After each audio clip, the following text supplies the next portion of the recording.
Frank and Bert, you guys are on mute.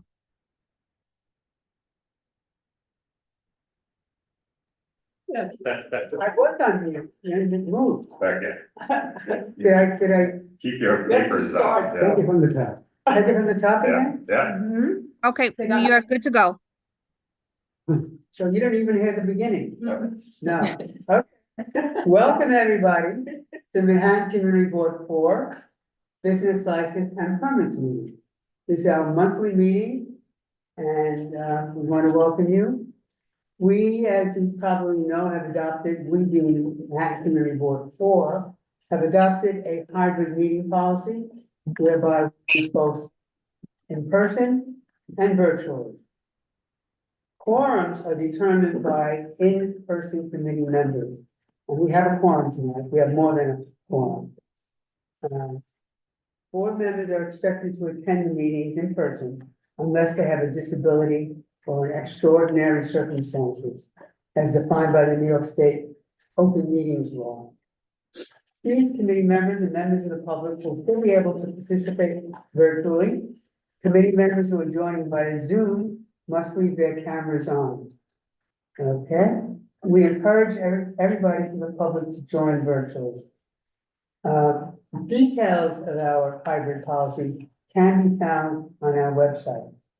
As you probably heard a couple of minutes ago, our meeting is being recorded and live streamed on our YouTube channel. So what goes on tonight will be out there for almost ever. Okay, and those of you who are not familiar with our procedure, we have tonight 14 items on the agenda. We've arranged them as items of applicants asking for change in operations, applicants asking for a new wine, beer, and cider license, and applicants asking for a full liquor license. And we make a recommendation to the full board. The full board, which is meeting on the first Wednesday in April, April 3rd, makes the final recommendation. They accept what we recommended or they make modification, and it goes on to the SLA. The SLA has the authority, and only the SLA, to give somebody a liquor license.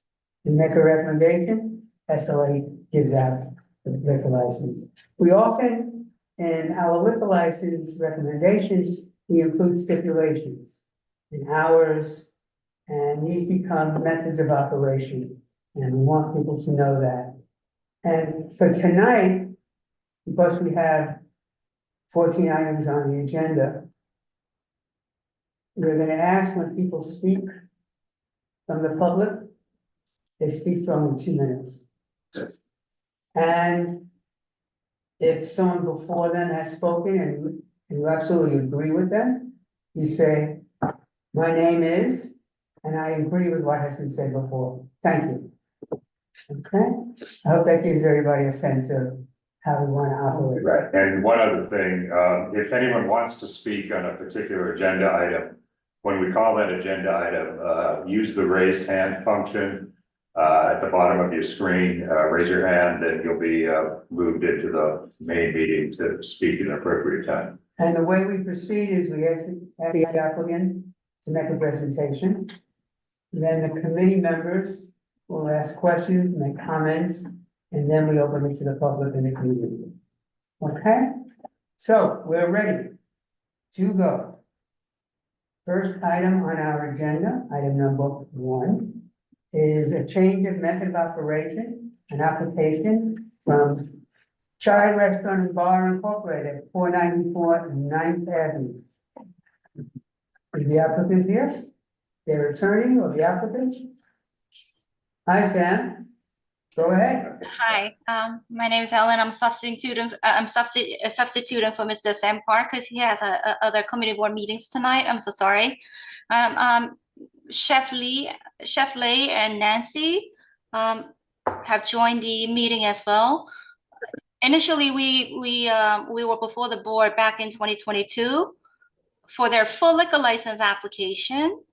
And back then, we requested closing hour of 11 p.m., which was granted.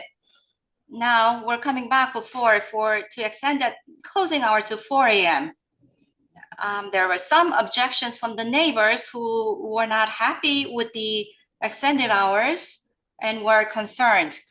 We will have only background music, full menu served at all times until 30 minutes prior to the closing. Everything else remains the same, really, the staff, the food, except for the hour change request. That's the change in operations. You want longer hours. Longer Later hours, hours. please. And we're requesting very unusual 4 a.m. That's because they have 2 chefs. And the chefs would like to take shift and cover longer hours. Okay, I don't know. members of the committee, Christine. So I happen to live around the block from there, and this is a nice place. I'm concerned that they have installed a very large storm enclosures. And they have number 1 or 2 sandwich boards outside, and because they have the storm enclosure, they put the sandwich board further out.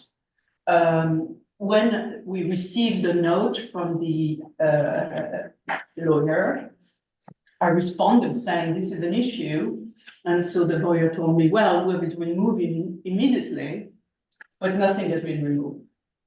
So you know, I'm very unhappy about the fact that they have not honored their commitments, nor the law. It's the law, right? And anyway, on this block, we don't have any 4 o'clock. On multiple blocks, we don't have any 4 o'clock. It's way beyond the normal hours. And there are people living right above it. So if people are living at 4 The o'clock, operator was here, we should probably look at it. right? I was asking the attorney, is your client, They're here. They're joined. We called regarding the okay, little. wait, let's move your client over into the main part of the meeting. What Well, are that's the other thing, is that in the new application, they're asking for the storm yeah, enclosure. what's your client's names? Rongfang Xiao. It says applicant. Yeah, right there. Yes, sir. Oh, they're here, okay, Yeah, you see that. okay. I'm sorry, Christine, you just interrupted. No, I think that's it. I mean, on one hand, the lack of trust and not complying with the law. And on the other hand, the fact that 4 o'clock is way beyond whatever is on this block and other blocks. All right, well, let's get a response on the storm enclosure thing, because I did see your email like 2 weeks ago now. Right. Can we have a response to that? We did speak to the client and said, please remove the signboards immediately because it's very annoying and it's a hazardous trip. And we were told that has been removed. No, still there, Christine? Yeah, I have the photograph. I took the photograph. Well, they're right here, right? Why don't we ask them? Yeah. And the storm enclosure is open. I think they have to unmute. And the other thing that happens is because of that storm enclosure, everybody on the block is pushing their sandwich boards Out farther. out so they can be seen, right? So it hasn't like an accumulated effect. Okay, could you unmute yourself and respond, please? Yeah.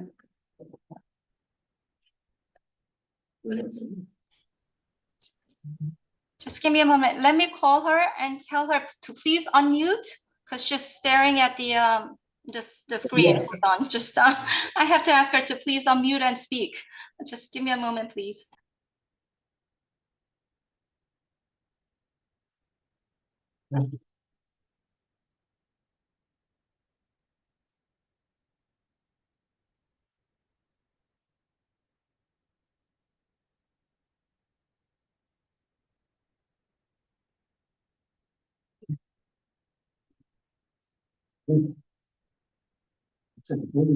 Here is the thing 2 days ago.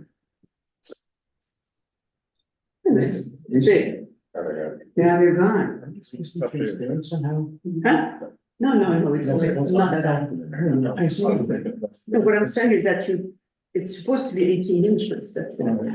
That's the rule. What happened? I only asked to unmute and join. That's what it is. Yeah, This is how it is. After the only And this is, you see, this is the. Over. And. Yeah. Okay, I think Here they we join are. with the audio. okay. Please unmute. Unmute.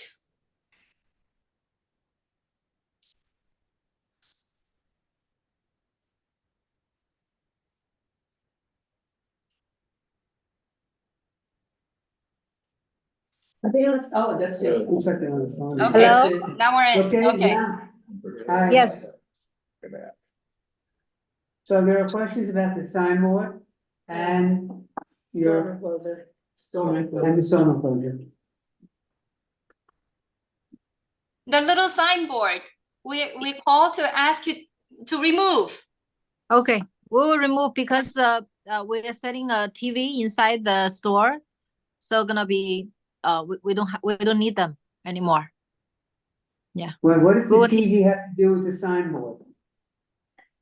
The sign, we're talking about a signboard which is on the sidewalk outside. The sandwich board. I think she's Sandwich. saying that she's gonna use the TV as a menu and the window so they can take away the advertisement from her apron. But it looks like from that photo, is the TV in the storm enclosure? No, so what about the storm enclosure?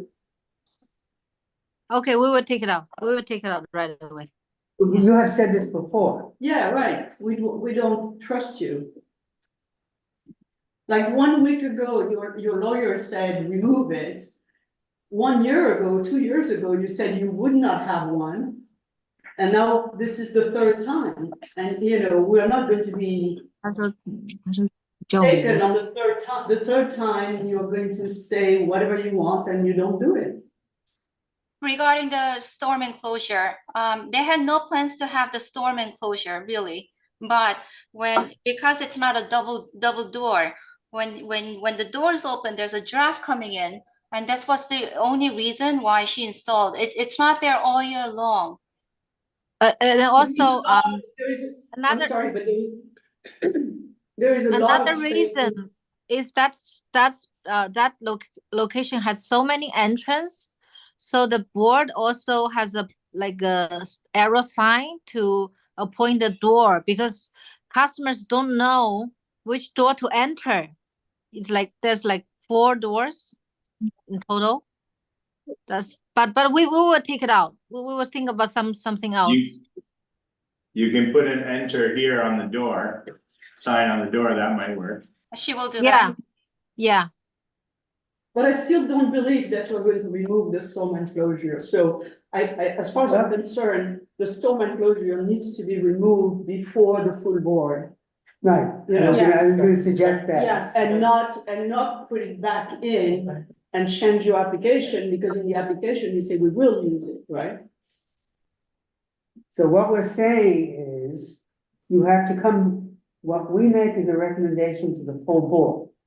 Our recommendation will include what Christine is talking about. And by the time the full board meets, April 3rd, we will need proof. And Christine lives right around the corner.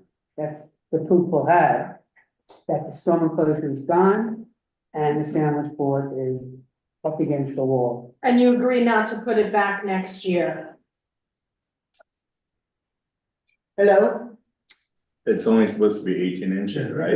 It looks like it's 36. Right. So if we wanna allow them, because if they're gonna still have the same problem, maybe we can say, okay, for 18 inch. They have, the space is very large. No, they can do it So inside. doing inside, they don't have the first table until over there. Understood. Maybe we can speak to They do the thing inside. to design a double door inside. This way Right. we would not need a storm enclosure. in the colder seasons. Right, Okay, Okay. well, if we have, since we have space to build one, we'll build. So yes. aside from the board or the storm enclosure, I don't think they had any issues with the community as far as noise, any Yeah, violations. that's not being raised yet. That issue is not being raised. Well, it's being raised for the future, 4 o'clock in the morning. Oh, right. Oh, right. The restaurants around there are like midnight, 11 o'clock, right? And Yeah, right now they are 11 o'clock and you know, it's not, What's everything else around them? that's it, 11, no, what other, yeah, midnight, Midnight and 1 or? right. It's a very Even quiet midnight and block. 1. Have we heard anything from the community? No, I am. But we don't know. Christina's the community. Well, we don't know if anyone's here. We didn't get it handwriting. anybody from the public? Yeah, No, it also sets a precedent for everybody else. Right, I think 1 o'clock. We do have it, handwriting. 1 1 o'clock. o'clock is fine. yeah, no, do we have anybody from the community? I see one hand raised, but that hand has been raised for a while. I'm not sure if it's about this. Watch that one.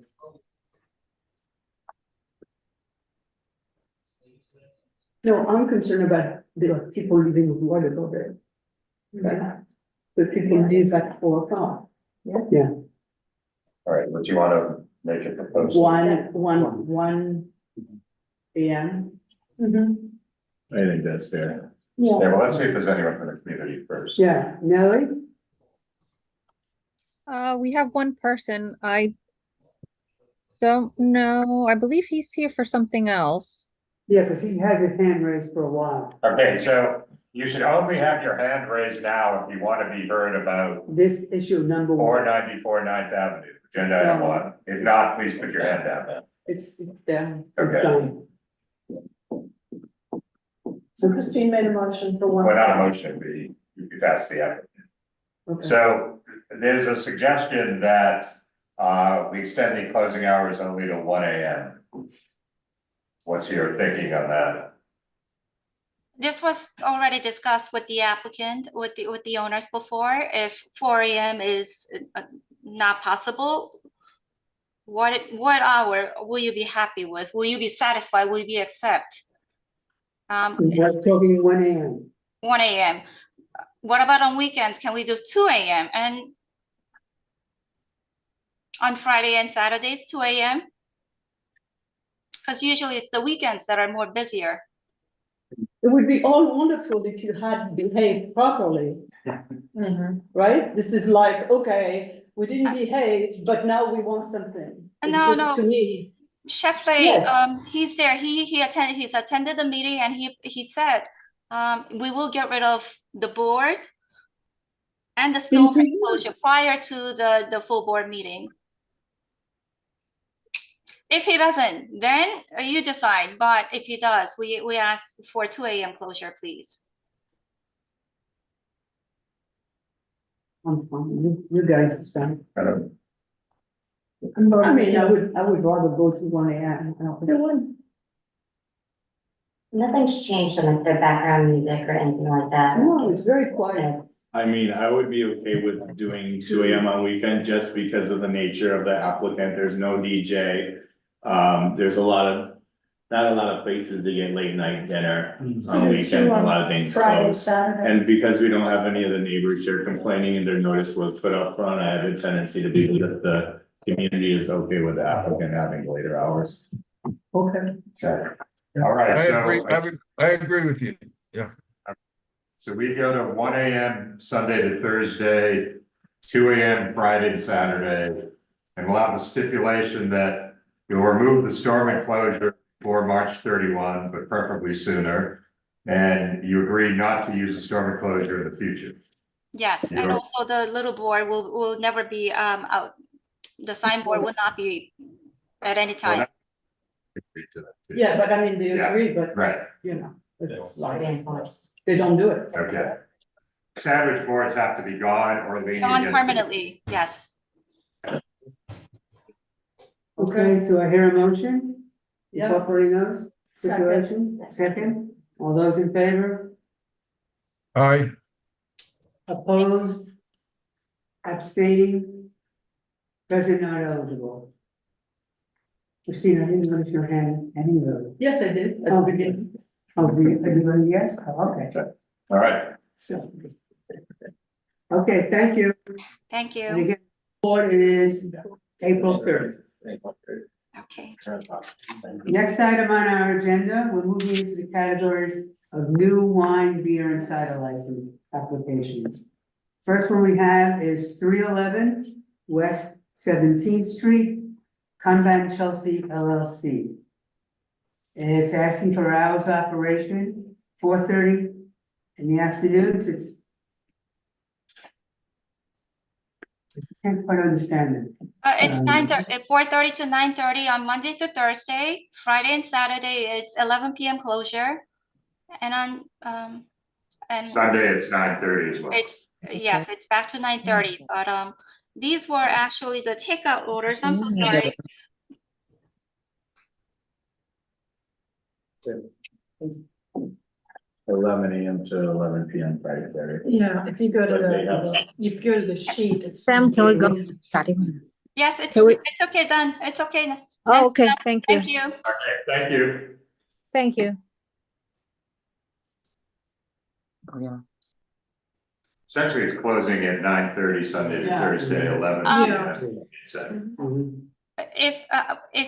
If it's okay, we'd like to amend the hours to Monday to Thursday, 10:30 closing, and Friday and Saturdays to midnight, please, because when the dinner's served, there's often customers sitting and they like to sit, talk, and they don't leave by 11 p.m. So we're asking for 12 midnight.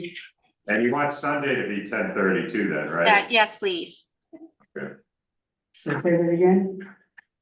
Sunday to Thursday, 10:30, midnight Friday and Saturday.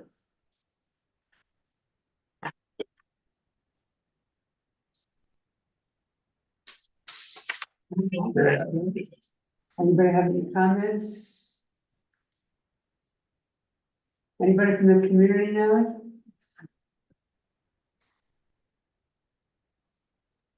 No, there's no one. Okay, that's Motion to motion. approve. Second, all those in favor? Yeah. Opposed? Aye. They're opposed, Mike, or, yes? No, aye. Or. That was a Ethan, aye. yes? Yes. Okay, and abstaining, we're all counted for. Okay, thank you. Thank you. Item 3 is 267 West 23rd Street. This is hours of operation, 11 AM to 9 PM, Monday through Thursday, 11 to 10 PM, Friday, Yeah, 10 PM Friday, Saturday, Yeah. 9 PM Sunday. okay. Is the applicant here? The same lawyer, same representative. Yes, hi, it's Wanchan again. They originally held the full liquor license from 2017 to 2021 until they gave the franchise agreement and a sublease to a current tenant and current licensee. But they're terminating the franchise agreement. This is the reason why 267 WLLC is coming back. Okay, Same. but And you only want a beer and wine license now.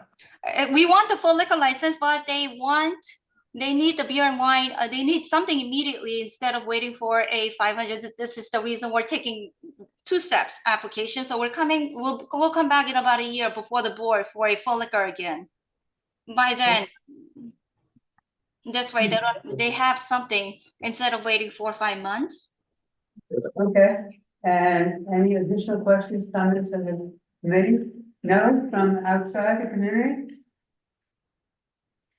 No, there's no one. Okay, motion, second, Third. all in favor? Aye. Okay. Fascinating. Thank you. Thank you. Oh, really? Item number 4 on our agenda, 198 9th Avenue. That's the 198 Associates Incorporated.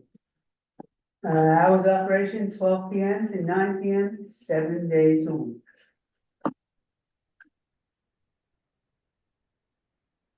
Applicant here, the lawyer. Yep. Don't see you. Don't see you.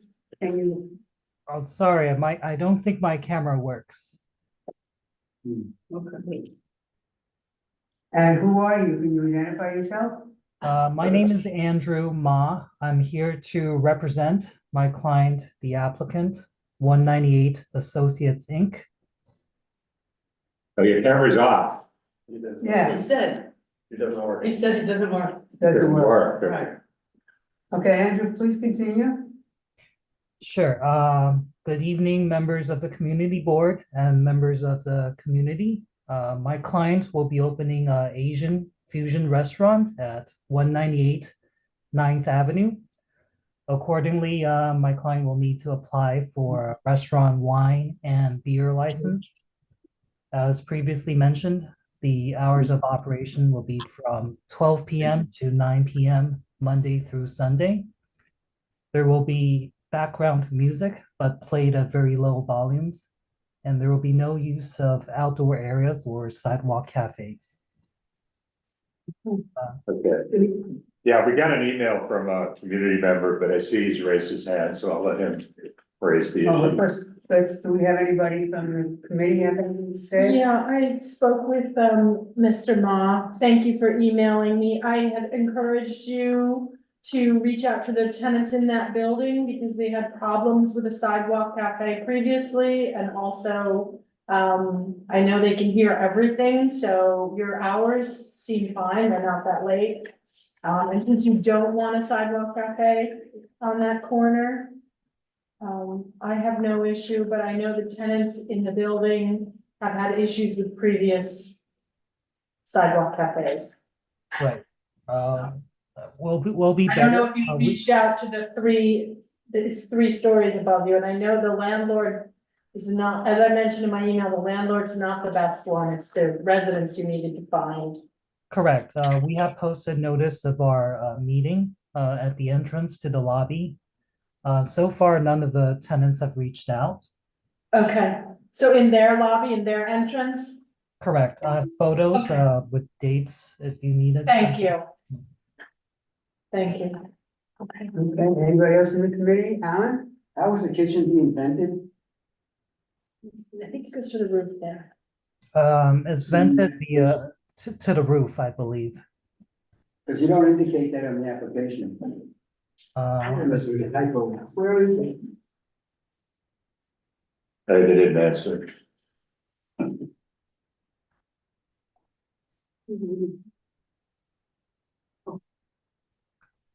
If you stand back, you can see it on the roof. I like. Okay. But good question. I did look. I looked. Well, Okay. You have a letter? well, Andrew, can we answer the question, yes, that the kitchen exhausts to the roof? Sure, I'll amend the application. No, you don't have to do that. We can just do it right here. Okay, yeah, sure. Okay. There is a hand. Yes, I see. Anybody else from the committee? No, and Howard, do you want to speak to this particular application? Howard Reynolds, you have your hand raised?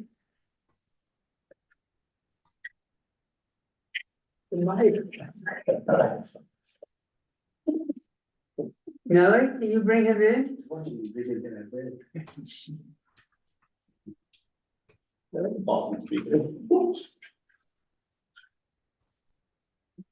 you really hear you? I was at Carnegie Hall, I was speaking of it before it, as soon as they announced that it's a live recording, and it's gonna be broadcast all over the world. Just barely started. Yes. The woman who Nellie? it's done. And you've done.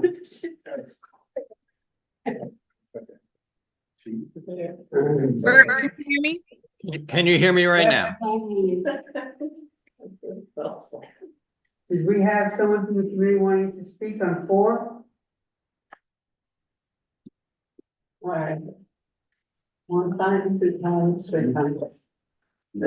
Can you hear me? Yes, who's speaking, Ah. please? The magic of it all. Okay. Yes, we are literally, our building is right next door. So we've Can lived you through, identify yourself, please? yes, Howard Rennell at 363 West 22nd Street. Our brownstone butts up to the back of the said building. So we've lived here for 40 years. So we actually abut both this building and what used to be Meatball Shop. So the wall here that was Harb's for what, 10 years, is uninsulated for sound. So it's brick upon brick. So we literally can hear every time they move the table in the restaurant. So my question is, are they going to be putting any soundproofing on that wall to cut down on the sound transfer? I don't think my client has any immediate plans, but is this in the rear part of the restaurant? or- Correct. The back wall. That's the eastern wall, away, the farthest wall away from 9th Avenue. I can certainly bring this up with them, but yeah, I wasn't aware there was a sound issue. There's Well, a sound issue upstairs too, but since no one complained. right. What do you mean? So when Okay. Harb's put that in, it used to be, prior to Harb's moving in there, was a dry cleaning, which is the landlord, was her business. So when Harb's moved in, they exposed the brick wall, which literally is the brick wall up against our brick wall for our brownstone. So there is actually zero soundproofing. Okay. I can certainly talk to my client. But as I said, we don't anticipate having too much noise. I'll talk to her to see if she has any plans to do that. No. I think, Can- go ahead, Ina. Yeah, like I said, I have a concern because even before Harb's, the people upstairs had a problem with the previous tenant. So when Harb's did come in, they did open up that back space. And yes, it is a brick wall, and Harb's was barely filled. It was never full. So if there's that little noise with the quiet Harb's people making noise, I think that anything else is gonna make more noise, so they need to soundproof that wall. Okay, sure. We can't not have a restaurant in there, because you're gonna be busier than Harb's was, anyone will. And these people need to be able to live without the sound of anyone moving their chair. Every time someone gets up, you can hear the chair legs move. Sure, I'll be So- certain to take that up with my client, but before I can give a definitive yes to the soundproofing, I really need to speak with her. But Yeah. it's hard for us to vote without knowing that. Can you reach your client tonight and get back to us while the meeting's continuing? She's actually out of the country, which is why she couldn't attend today's meeting. Phone line. But what about above? You were saying above? The noise is above too, but, since no one showed up, But still, I mean, if we are going to ask them. If you to look do at a their dining study, plan, it's they 20 have to people be in that above wall. and It's gonna be inside, allowed.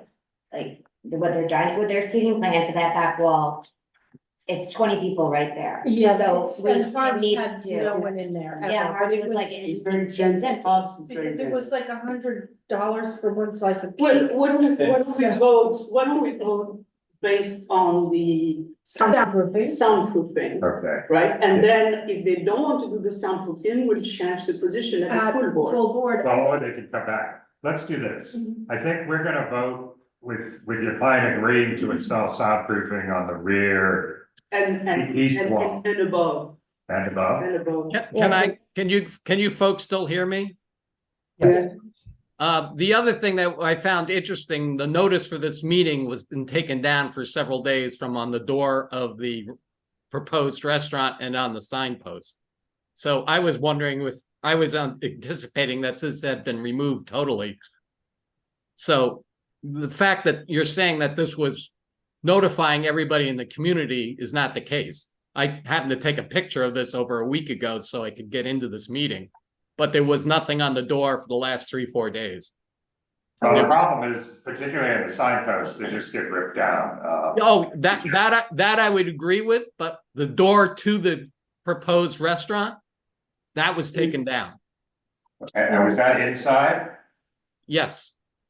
Not good. Yeah, that's not good either. So that's not in my mind, a very good faith thing for the community when you're already removing it. I don't know. Well, hold on a second. Andrew, does your client have possession of the premises now? Yeah, she does. Okay. Do you want to postpone a month and come back when your client can be here to talk about this stuff? If that's what you guys require, sure, but Well, or preferably we would want to agree to the stipulation that we do the soundproofing. And not Yeah, have but if we to come need to back. have more posting, it would be better to table and really repost properly. I mean, I saw. it seems like posting was It done. was up, but I haven't gone back in the past 2 days. It was raining. But the issue is the sound. No, And you postpone and come back with a proposal, that's a possibility. Or if you don't want to postpone, we're gonna have a motion before the committee right now that will stipulate soundproof. So you have a choice.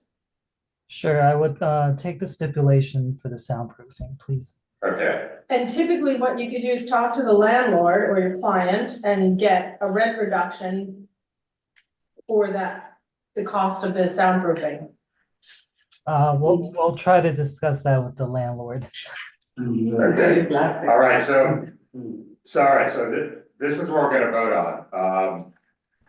You're confirming that the kitchen exhaust goes to the roof, and there'll be an additional stipulation that the applicant agrees to install reasonable soundproofing but do a study first. on rear, east wall, and on ceiling. Do a Well, study. no one mentioned that. Huh? No one had mentioned that.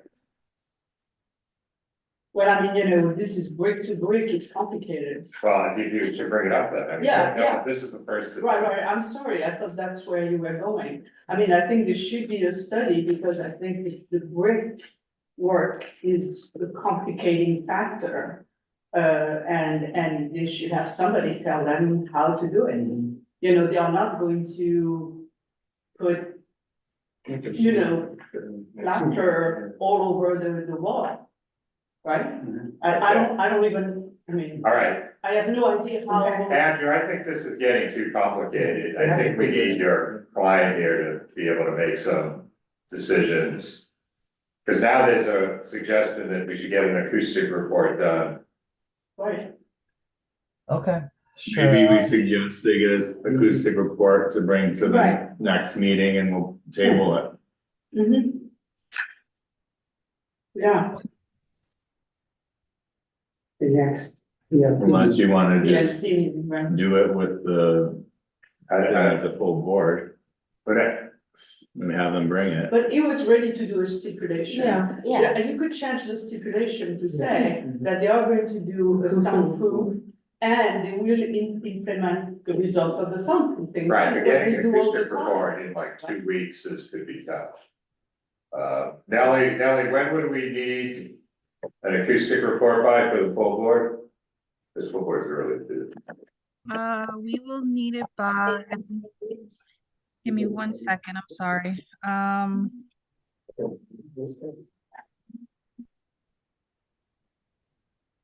By the 25th. Yeah, that's. So it's 2 weeks. Less than 2 weeks. Right. All right, let's vote on the table. So Andy, what do you think? Do you wanna, it looks like there's a request to get an acoustic report. And then, agreeing to follow its recommendations, including soundproofing the rear and the ceiling. Do you want us to vote on that? Yeah, let's Which vote would on be- that, please. You want us to vote? Yes. But Okay, you have to bring it on the. but you have to get the sound report to us by March 25th. Can we put in the stipulation that we can maybe extend it for 30 days to the next full board meeting. Yeah, Yeah, yes, that's so, very reasonable. by this Friday, let the board office know whether you're agreeing to this with the stipulations, or whether you wanna come back next month. Okay, sure. And if you're coming back next month, you can't file with the SLA in the interim, you have to wait, you have to agree to wait. Okay, So the next month will be the full board, again, it's the first Wednesday of the month. okay, but let us know by Friday either way. And what we're saying is, the applicant will agree to get an acoustical report from a New York City approved acoustician, and submit the report to the board office by March 25th. And the applicant agrees to implement all recommendations of the sound report, including installing adequate soundproofing on the rear east wall and on the ceiling. Okay, sure. Okay, that's what we're gonna vote on. All right, thank you. Okay. But if they're coming back next month, March 25th. Now, they're either gonna do this, they agree to do that and go to full board on the 3rd, or say they can't do it and come back next month. Okay. Good. Motion. And a second? Second. In favor? Aye. Okay, I think that's everybody. Okay, thank you. Thank you. Moving on to the third category, which is the applications for new liquor licenses, full liquor licenses. First one is item number 5, 111 West 24th Street.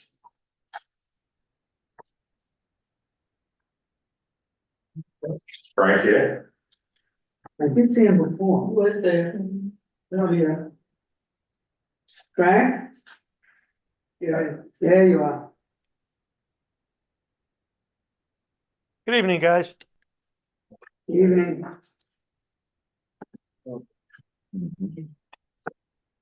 Is my client on by any chance? I am Frank. I'm Hey, here. Bernardo, how are you? Good, yourself. Oh, nice muted tones. I like that. Go for it. Good evening, CB4. You guys remember, I'm sure you do, we appeared before you in July of last year. September was the first one. September was the first? Yeah, then again in October, and then then we had a in-person meeting end of October. Right, and we had a few setbacks, but we're ready to move forward at this point. Correct. And I know you're familiar with the application, so if you have any questions, I'd be happy to answer. It's a karaoke restaurant. Yeah, Frank, I guess the question is, so what have you done? I mean, I was at that October meeting and there were, lots of concerns raised with the We had tenants a of the room full, didn't building. we? We had a room So- full, didn't we, Frank? Right, so what have you done in the interim to talk to those people and try to, reach agreement with them about the issues they had? I mean, that's the reason we kept adjourning, for you to try to come to some understanding with people. If I recall, like, for example, with the building in the back, the issue was, sort of where air conditioning was gonna go and things like that, and they were waiting to hear definite plans from either you or the building owner. Yeah, And we that's do, Frank, we do have the plans already. Everything is set up. We have everything up to Right, code. but have you talked- Have you spoken against the people on the 25th Street building? The people that now the block association on 24th Street? No, I personally have not spoken. Go ahead, Frank, I'm sorry. But have you personally, has someone on your team spoken to the community? Because otherwise, we're just gonna be back here trying to hash it out tonight, which we don't have time to do. Right, we'll be the same place we were in October. Well, we're not at the same place. We've done the plans already. And again, everything is up to code. We've addressed that. You may be in a different place. But You may be in a different place, but the context within which you are operating is the same context. No communication with the people around you who live above you, behind you, and around you. That hasn't changed. And that's what we needed you to do, why we kept wanting you to come back and why we had that meeting.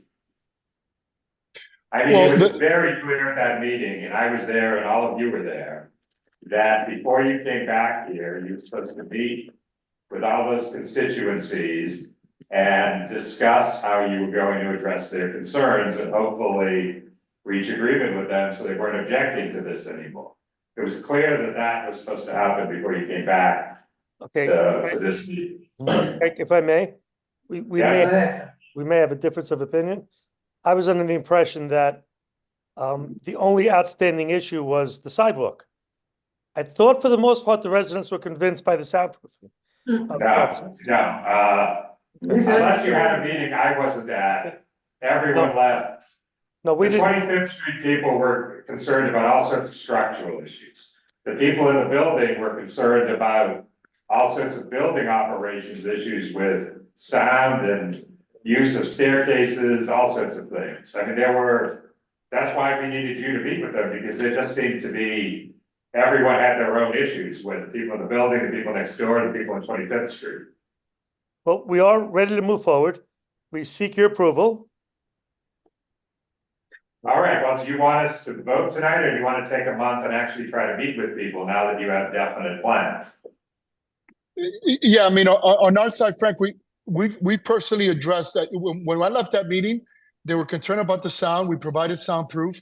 They're concerned about the kitchen. We've designed the kitchen, the exhaust, the air conditioning, everything to be you're not listening up to par. us. You haven't, you may have designed it, and you may know about it, and Frank may know about it, and your other people on your business may know about it, but the people who live there, the people behind you don't know about it. You haven't presented any of these new plans. Or even to us, I mean, and we're not gonna sit here trying to understand, whether, the kitchen ventilation is adequate without. But Frank, let me say that. Even if we were going to approve here, with all these people not understanding what's going on, they're going to speak up at the full board, and it's going to turn down at the full board. So what we are doing here is trying to help you get it approved at the full board. We are not giving you a hard time because of, you need to do that so that people don't show up in droves and say, this is very bad. And then the full board turns it down. So I mean, I would recommend that you take 1 month. I know this is frustrating because you're ready to go, right? But you need to sell it to the neighbors. And you need to sell it so that at the full board, it passes. Christine, thank you. I know you're coming. Frank, Frank, do you recommend just us providing all the new plans that we have and circulating that around to the board? I mean, make a stipulation here that is approved as long as I show all the plans by the end of the week. We have those ready to go. It's not just the board. You have to meet with the neighbors. It's not sharing the information, it's letting them understand what you're proposing and seeing if they believe it's adequate. Right. And I'm not saying you have to reach agreement, but if they all come in here objecting, it's gonna be very hard to get a recommendation of approval from us. Right, you need that step. That step is selling to your neighbors. And that's just like it's important to have the DOB and the architect and all that stuff. That specific step is really critical. And it is frustrating, but you've got to do it. The head of the board association is right behind you. They just need to talk to him. Right, so we can provide you, 10 names or they probably have it. But we can provide you 10 names and you call them and you set up a meeting in your location and then take them through the plans and what you have done, what you have not done, or whatever. That's, you just have to do it. Or we can hear from, presumably, we have a pile full of objections right now. We can go through those and hear from anyone who wants to speak. They're still going to speak at the full board. No, but I mean, I I couldn't support this at this point, just personally, so. Right now, we have at least 3 people from the community who want to speak. Bernardo, I'm sorry. Yes, Let me interrupt her. Bernardo, yes, sir. just so you know, the current time at the liquor authority is 10 to 11 months. I know, that's why we have to put the application in now. I mean, I have very nervous investors. I mean, I've done everything on our part. We've addressed, I mean, I could go through 10 people, but I don't know if they're experts at reading plans. I know it's a struggle for me, and I've been dealing with it. Because they live there. Well, then you'll bring your architect to that meeting, right? So that you have people having a dialogue which is meaningful. I don't know how you're gonna keep delaying this, Bernardo. I'm not. I can't. disagreeing with anybody. I'm not I have a disagreeing with free the board. rent period that's going out. I have a free rent period that's running out fast, and I've delayed it enough to give everybody. As Frank will tell you, if the community board does not object, you have a possibility of going through their quick process. If the community board does object, there has to be a hearing before the full, there's got to be a 500-foot hearing, there has to be a hearing before the full board. A community board objection will actually slow you down in the long term.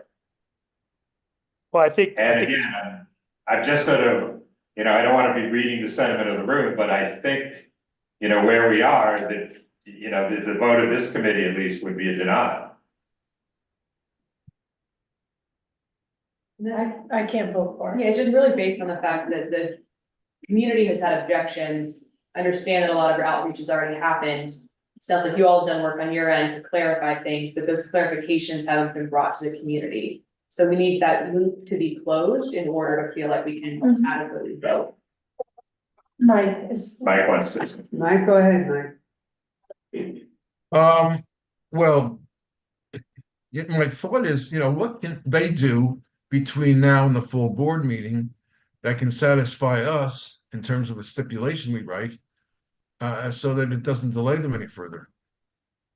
Yeah, but Michael, the problem is that if they do eat, right? And then some of the community has some specific objection left, then we would go and put some stipulation to take care of those. Yeah, we can't. If we don't know yet objections, we can't, we Okay. can't vote. All right, that answers my question. We can't place a stipulation to this thing at the full board meeting. It's got to be done. Because it's not one issue. Right. Each of the Yeah, buildings. I got you. I was just trying to help them out. Thank you, folks. Thank you.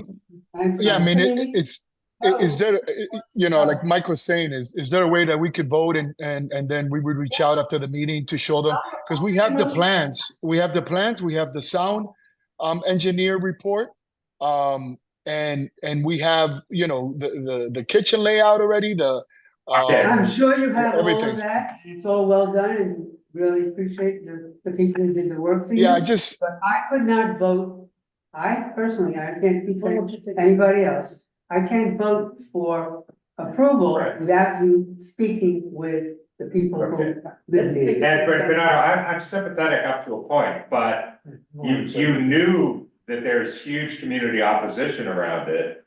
And as you yourself said, it's been 6 months and there really has been no effort to try to. We've said it every time. Yeah. It's not. I mean, you can't be surprised to hear that we would have liked you to have met with everybody around you. Let's take. Okay, so before we take a formal vote, is there anyone who would vote in favor of this at this point? Okay, so you're gonna get a unanimous committee recommendation of denial if we vote tonight. Yeah, Frank, what do you, I mean, do you want I to know talk you have- offline? I know we have to get the application in. Yeah. I'm thinking maybe we take whatever our chances with this vote tonight, and we reach out after the meeting to the neighbors and I got potentially an bring it idea. back. Okay, I got an idea. I'm actually saw the changes that you made, since you've been here, and I am, on the fence about supporting, but I do understand that you need to speak out. So, it closes the gap of the concerns for the community. what about, because it does take so long to get a liquor license application, we let him apply, but we still make him come back next month? No, because if he applies without an objection under the new fast track, it doesn't, there's an administrative process at the SLA now that lets things be approved administratively if there's no community. But is it gonna reach their desk before next month? Probably It not. could, it could. Some of those have been going very fast. It will, okay. And with this one, we don't want to take a chance because it's so. We have 3 people. from the All right, so I Well, think, no, I think if we're gonna vote, we need to hear from the community. You know, we have- Bernardo, the other problem that you have Yeah. is that the hours that we have in the application are the hours we absolutely have to have. And really compromising on those hours. Well, we compromised to 2, so you know, we're hoping that that's acceptable. You know, and You and couldn't go from there. compromise But further. yeah, we couldn't compromise further for. Okay, well, I think we should hear from, We have- well, first, is there anybody else from the, Okay. We have 3 people from the community and their hands raised. we have some live too. And we have someone here live. And again, we appreciate 2 minutes. Okay. He has a handout too of the. Yeah. I'd like to hand this out. It's been basically over 6 Sorry, months. why don't you introduce yourself? My name is Mark Tekashan. I am 100 West 24th Block Association, newly formed. Yeah, can you pass these down, please? And you live, I live at 109-111 West 24th Street. There are 2 IMD tenants in the building that object to what's going on. We filed petitions with your committee, same with the building behind us, 108 West 25th Street. Sally Greenspan with CCBA has filed a petition, not petition. You need a letter of concern. What has happened is that the lease, we have a printed, the lease for this building to the tenant does not match the application. That's first. Second, we don't get notices. Today's meeting, there is no notice. We don't get notices. Okay, not on the walls of the store downstairs. There's a zoning change. You have to remember, we have not had a certificate of occupancy since 1945. Okay, this needs to be done first before anything else happens. Also, conveniently, for some reason, people are filing things with the DOB saying that we don't exist. The IMD tenants don't exist. We are tenants. We pay rent. We don't exist. And this is very convenient for these people to say, hey, nobody lives here, including your project manager, who said, quote unquote, I saw a couple empty floors, nobody lives here. And we're proceeding ahead. This makes no sense. We have a litany list of stuff. Nothing has been addressed. And you already started demolition, starting to underpin the pillars of the building. No one, when that meeting happened last fall, nobody was allowed to go into the basement to see what was going on. We have other people who will address the audio. okay, just one question, what were you saying about the lease and it not? The lease says, This is the lease between the applicant and. that this on file through the FCC, the lease says full restaurant karaoke experience, including without limits, live bands, DJs, dancing. They said it was not a club. They told me I was saying. What is the source of that? This is a club. Where do you? What is Hold the on. source of that? What is the source? What is the source of that? Bernardo, wait, you'll have a Hold on, chance. Bernardo, please. This is filed, this is online. I think we've sent links to everybody. That's what it said. This is signed by Mr. Bernardo with Chris Okada, the owner of the building, basically saying they can have outdoor seating. They can have all this stuff. It's in Article 1. There are other articles that are also pretty weird. All right. Okay. So, the bottom line is, this doesn't fit. Gotcha. We have 3 other people. Thanks. Thank you. Thank Nellie, you. can you bring, we have Kate, Edgar, and 2 others with raised hands. You bring them over?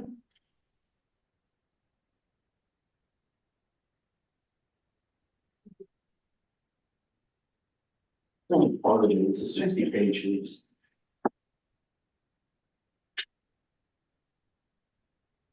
Okay, if I can be audible, I don't know. Anybody? Who's speaking, We please? hear you. This is State your Kate name. Edgar. Kate Edgar, I'm with all, I agree with what Mark Tekashan just said. I'm also a member of the Block Association. I'm also a tenant of the building in question, 111 West 24th, where my husband and I have been for over 40 years. And as Bert pointed out, yes, we are experts in the building, unlike the owner who recently bought the building or this applicant. And I just have to say, I'm very troubled by this pattern of ignoring the tenants, pretending that we don't exist, not answering our questions, and so forth. I think I can leave it at that. Thank you.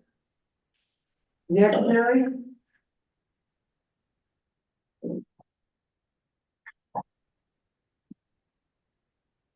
Next, we have, hold on one second, Randall. Yes, can you hear and see me? Yes, we can. Thank you very much for allowing me to speak. I am the president of the condo board of the building opposite them from their rear on 25th Street. I have 3 points. First point is that the notion that there is a time crunch at this point that deserves any sort of consideration by the committee is borders on outrageous. Every bit of this delay from last October to now has been because this applicant has repeatedly pulled their application from hearing, and there has been absolutely no contact with all the people that had raised objections since the board brokered meeting of last October. If anything has changed, we certainly don't know about it. I don't know about any difference in the hours. I don't know anything about exhaust. I don't know anything about where the air conditioners are going to be. All the issues that we had remain absolutely unchanged from before. And I don't think there should be any consideration of this until there's a thorough vetting with the community, certainly not allowing them to move forward, because I think that the other thing that's really critical here that I wrote about in the various petitions and documents that I have filed with the board and asked them to review with this committee and asked them to review is the question of trust. It could not have been more crystalline that there had to be outreach to this community, as Mr. Holozubiak said, and there has been absolutely none. The last outreach is the one I made to Chris Okada, where he said he would broker something with the applicant. This is all related in my update to the board, the committee of November 13th, 2023, where I appended the back and forth, email back and forth between me and Mr. Okada, and there's been nothing. So this evidences a disregard of the neighborhood, an innate disregard of the neighborhood, an innate disregard of the neighbors and the co-tenants that I fear very deeply will be visited day in and day out upon the community as this karaoke bar basically does whatever the heck it wants. And we are going to be relegated to complaining about them and their bad behavior. This needs to be nipped at the very beginning. I urge the committee to vote against it now. I urge the committee to vote against it forever. Thank you very much. Thank you. And the last person, Nellie? Next, we have Stephen. Good evening, all. Stephen Orell. I'm an attorney. I represent the board of the Chelsea Stratus, which is next door to the location. So I'm not here to specifically lodge any objections today.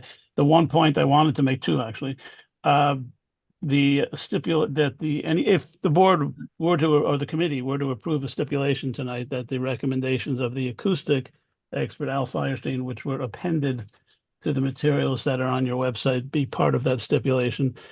And I would be interested to see the plans that were mentioned by Bernardo before and provide them to my client. But that's the extent of what I have to say tonight. I could email them. I could email them out after the meeting. Bernardo, please. There's other people here to speak. Yes, that would be helpful. Thank you, sir. And I'm going to sign off now, unless anyone has any questions. Harry? There is a hand up there. Yes, we got one more.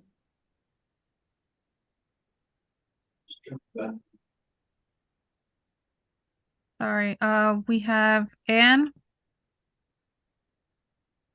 Anne, I've given you permission to speak. Do you still want to speak? You're on mute and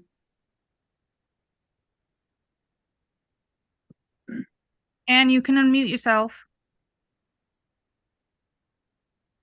I'm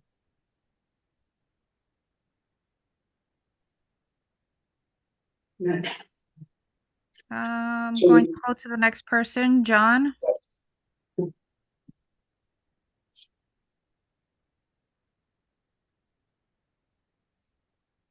He was just there. didn't he just speak? No. No. John, you can. Josh? Can you hear me? Yes. Yes. Well, I'm very thankful to Frank. John, can you tell us what your connection is to this? Are you, Yes, live around there? I'm a longtime resident at 111 West 24th Street. I've lived here for 47 years. And I have had a lot of experience with a recording studio that used to be in this building that was right above me. That I had to sue them and I had to sue the landlord. Al Firestein was my expert witness. He testified in court. The court battle cost me over $160,000. There have been 2 court cases regarding this building because of the problems of the way the building is built, wood beams on wood joists and wood floors. It's like the center of a guitar. This recording studio that was above me was a state-of-the-art recording studio, cost hundreds of thousands of dollars to build. And whatever they did, nothing worked. And I couldn't sleep. I became very ill. And that's why we had to file the lawsuit. So I know that others in this building, Al Firestein, I know Al Firestein very, very well. In fact, Al Firestein, when he came to do the tests, he came to my space and we had a cordial conversation. And I said, Al, what's the chances that this is going to penetrate to my space? And he said, well, you might not hear it, but you're going to feel the vibration. The vibration I felt during the recording studio was so severe that my sprinkler pipes would rattle, my dishes would rattle. Okay, John, that's 2 minutes. Do you want to summarize? Wrap it up or? No, because you can't shut me down. In regards to the lease. Sorry, but we said 2 minutes for everybody. That's what we said in the beginning of the meeting. You are very against this for good reason. Okay. We got that. All right. Thank you. But I'd like to. No, I'm sorry. Okay, next. Next is Tweet. Hi, good evening, everybody. I'm very sympathetic to what I've been hearing so far. would like to say that I'm the treasurer of the Council of Chelsea Block Associations, and I'm not aware of these particular block associations on 24th or on 25th Street as part of CCBA. So the gentleman who mentioned something about a CCBA letter, I'm not sure what he's referencing. That doesn't mean to say that these block associations can't apply to CCBA if you want to have a stronger voice with the many that we already have. Take rate. Yeah. There is a letter from Sally Greenspan. We do have that letter. We wrote that last month, and we addressed it at the last CCBA meeting. Mark's Block Association formally came, that they were the ones that were at the meeting and formally applied to be part of CCBA. So we, at CCBA, we've been working with them for months, getting them set up. They are going to be voted on in March, and they are in. So Sally did write a letter and I helped her draft it.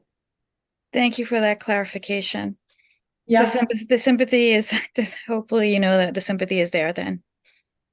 Okay, thank you, Tweet. Thanks. Anybody else, Nellie?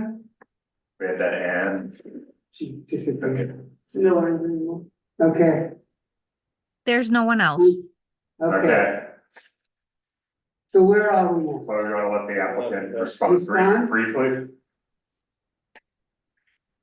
Frank, Bernardo? anything you want to say? Yeah, no, I appreciate everyone's concern. I know in the background we've done, and I'm sorry if I haven't done a good good communication with everyone, but we did hear all those concerns, and in the last couple of months, all we've been doing is working to address every single one of those concerns. And I would provide the plans for the kitchen, the updated plans to everybody. I don't know where the gentleman Mark is getting those lease terms. I mean, you know, there are some concerns with the landlord, but those should be addressed with the landlord. I am a tenant, a potential tenant there with the landlord, so we have our communication. Whatever issues are landlord related, they should be addressed to Chris Okada and his team. From what I understand, they're even moving in the building themselves, making that their permanent office. So, you know, we would like to move forward. If the board could do it with a stipulation, I would appreciate it. If not, I understand, but we have to start trying to apply because you know, we're just running out of time. That's all I have to say. Yeah. I don't know, Frank, if you want to add anything. Bernardo, have you figured out your security plan yet with everything else? Yeah, so we've talked to Guardian Security out of Brooklyn, New York, given them exactly what the objectives were. We've made the location be 95% appointments only. We scheduled all those appointments to be 15 to 20 minutes apart, so there's not a queue going into the place. We've addressed the entry level so that we could have plenty of space to bring people internally. The only thing that we cannot control are those people that are going outside to smoke. You know, that's something there. But other than that, we have addressed and we have talked to a security expert by the name of Guardian Security out of Brooklyn, who was recommended to us by somebody in the hospitality business. Okay, motion to deny. Second. Right, want to say something? No, I was just gonna say all in favor. Okay, all those in favor? Denial. Mike, what'd you say? Aye. Okay. Okay. I'm gonna abstain. Anyone abstaining? Anyone opposed? Okay. Thank you for listening. Appreciate it. Thank you. Thank you, committee. I'm sure we'll be revisiting this at some point. Have a good night. That was an abstain? Yeah.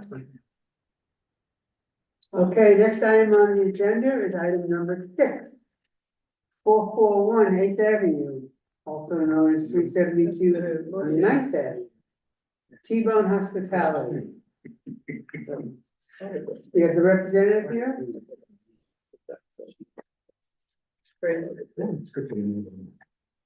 Hi, good evening.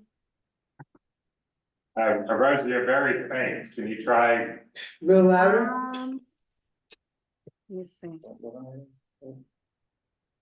I think it's probably the connection. I'm having a little bit of a hard time with it. That's good now. You sure? Okay, we can hear you, Rosie. Okay. Good evening, everybody. We were here last month for T-Bone Hospitality. The trade name is going to be Avra. They currently have a few other places, Avra Madison and the Upper East Side, and they're going to be doing the same concept at this location. You asked us to come back this month so we can give you a diagram to show how the place is delineated and come separate from the train station. Do you have that diagram? No. Yes. We got it, Rosie. Okay. So as you can see from the diagram, it's completely separate from the train station. And the entrance is on the side. The green is the outdoor patio that's within the property line, and then the sidewalk cafe portion on the 9th Avenue side, which would require a DOT permit. I have a question. Yeah. So on the 9th Avenue side, you're showing the distance from the sidewalk, right? From the curb? Yes. Okay, but there are bollards all along. I'm sorry, say that one more time. There's what? Bollards. Those metal security. Oh. Okay. Right. Stupid word. So the measurement should be taken from the bollard. Yeah. Well, in any event, Rosa, I think we're in agreement, right, that we can't, the private property thing can be considered, the 33rd Street side can be considered as part of this application because it's on private property. But anything on sidewalks or public sidewalks or roadways has to go through the DOT now, correct? Yes. Okay, so we're gonna eliminate the 44th, the 9th Avenue side from this application. Yeah, because the new rules say, the way it works is you have to submit to DOT. DOT then sends it to us, and we have, whether it's 30 or 40 days, 40 days to consider it. But I think there's another wrinkle with this 9th Avenue side, which Christine will explain to you. Okay. Right, because it's not, didn't you say it was a public plaza or? Well, I'm not, this is complicated. I mean, you know, when I asked DOT, they said that an enlarged sidewalk was being treated as a plaza. Good. And therefore, the approval, the open dining crew would not be approving that. So I sent a note and say, so who is approving it? And I didn't get an answer. So there is a little bit of question mark. Well, Rosa can figure that out. But in any event, for 9th Avenue, you're gonna have to go to someone at DOT first. Well, as you know, the liquor authority is taking a long time, and this is going to be a complete build out. Well, right, but we still can't approve it because we don't know what the DOT has approved. In other words, the way the whole system's supposed to work is DOT looks at it first and considers issues like the one Christine raised about the bollards. They work out, remember the way DCA used to work. Right. You would go to them first, they would check all the measurements and everything, and then send it to us. So that's the way this is gonna happen on 9th Avenue. Yeah, they're So we going really back to the way, Consumer Affairs. So you're gonna have to come back to us anyway for the seating. So you might as well come back to us for an alteration of the liquor license at the same time. Well, if I did it that way, the liquor authority gets very confused if you submit paperwork after. And they are taking about 8 months to submit an app, to review and process applications at the moment. This summer anyway.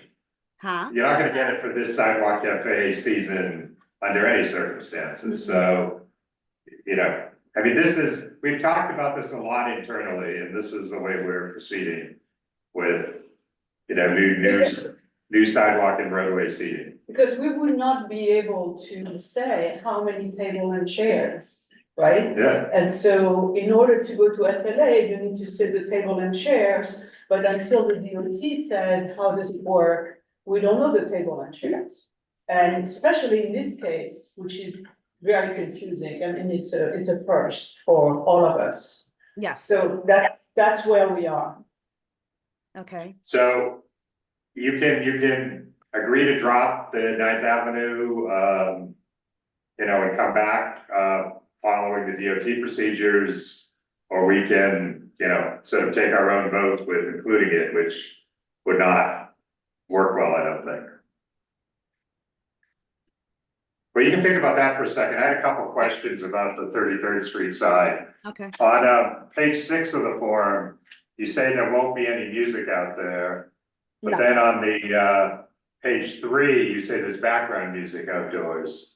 No, background music inside only, no music outside. Okay, so I'm gonna correct page 3 of that chart and cross out the music, okay? Okay. Where it says background? Yes. Okay, and the other thing for the committee is they're seeking to be open out there until midnight rather than our usual 10 and 11.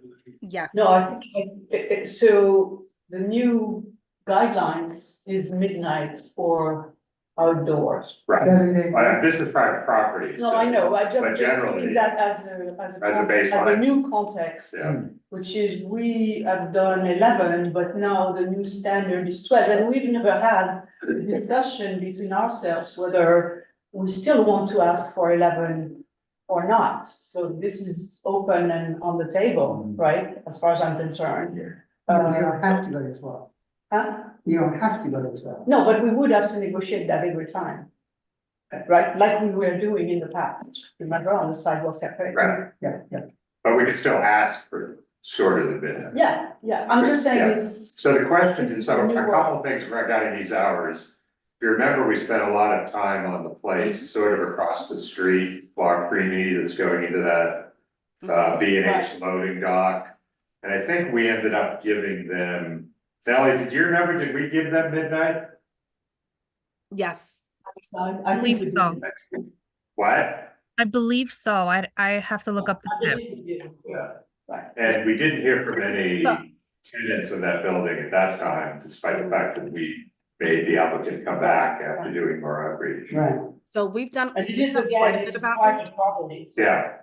So I think that's assuming Rose agrees not to pursue 9th Avenue at this point. I think the issue for me is hours, and I'm not overly concerned about midnight. But why I wanted to get. Well, the midnight would be the same as the other application that you just approved in the same neighborhood. I think a block over with Preemie, I think it is at 440.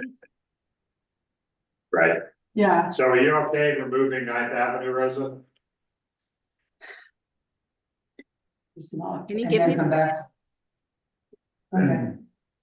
Can you give me 1 minute? Sure. Okay. Anyone here have concerns about midnight? Outside? No, I think that's probably okay. Yeah. Good. But the other place never really materialized, right? Well, it was So just we're on here across the today, street. it's coming soon, so I think Yeah. they're Yeah, going. they have the Really lights out. loud They back have and a forth. Oh, yeah. That's up Yeah. there, like Oh, they're yeah. excited to that. Very loud. In back and the, forth. In that. That I court, pretend to the close thing out. that used to be a loading dock. in the no. They're Otherwise, than the 9th Avenue, everything else is fine. Any other questions or? Yeah. Sorry, I didn't, wait 1 second. On the bar, just No. the way it is in that area, where exactly, I was trying to look, so it's gonna be closer to the corner, correct? To the corner of 3039? The outdoor bar? 'Cause I'm just looking, there's a lot of space in the outdoor bar that we approved for premium, No, there's only like. so the outdoor bar is going to be within the property line. Right, but. How, yes, it's how not close that. is it No, it's to not. the property line? It It's is not. it's on the it's inside the property line, I'm just wondering how close is it to the actual street? Okay, hold Yeah, on 1 it's- second. Maybe on So it's not close to the street at all. If you look Okay, it's closer to at the the green building. area, yeah. go over to the right a little bit past those tables and chairs, and then you see the bar right there, the outdoor right there. There's about 1, 2, 3, 5 seats. Okay. You see But the that's white adjacent, area? that's adjacent to the parapet, right? I'm sorry?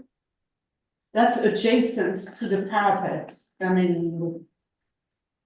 Right, the boundary of the property. No? No. If you look at the picture, is it on the right or on the left? It's on, okay, if you're looking at the diagram, Yeah, go over to the right in the green area. yeah, You see, and then you see where it's divided in the middle? It's right next to there. okay. If you scroll down to the second, image, it's highlighted in green. Oh, on that image. It's on, this is the main one, and it's the one underneath. Oh, no. Yeah. It looks She was like- asking for the bar specifically. Oh, yeah, the green one is the bar. It's the bar part. I was just wondering if it was closer to the middle of the block, or if it was on the actual corner, just, Oh, I get that was what my question was. I found it. And Rosa, you already answered this in the form, but can we get, just to make sure it's clear, can we get an additional step that there'll be no standing patrons won't be allowed, everyone has to be seated in the outdoor space? Yep, this is, Okay. again, this will be a high-end white tablecloth restaurant. Yeah, we're just trying to, since we just heard about the bar, we want to avoid people standing, 4 deep around the bar. Mhm. No, that is not the type of establishment that he operates at all. Yeah. Okay. All right, so we're gonna have 2 additional steps saying the application does not extend to any outdoor space on 9th Avenue.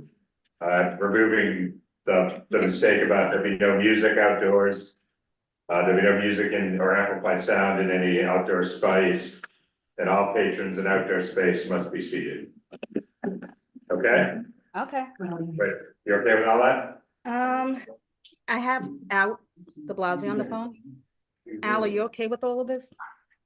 Yeah, I just, the outdoor seating that's in green is encompassed by an existing wall that's been there for years.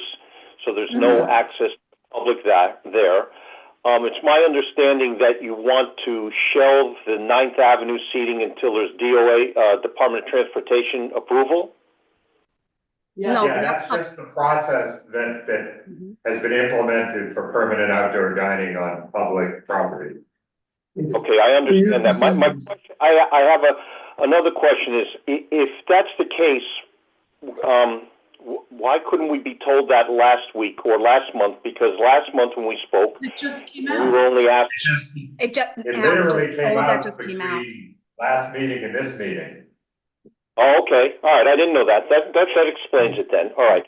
All of The that just other came out. aspect was, in the last meeting, one of the board members had asked in regards to the closing time, and we are not part of the train station in any way. That's why we requested, because of private events that we do inside and New Year's Eve and things of that nature, we asked for an extended period. And I didn't know whether or not that's been granted or not.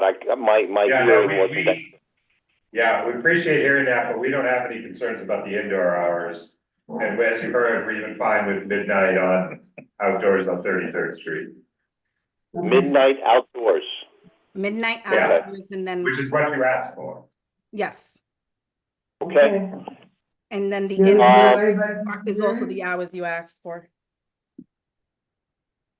All right, let's take a Well, vote. we can see. Hey, Nelly, anybody from the community out there? No, there's no one. Okay, so I entertain a motion. Motion to approve.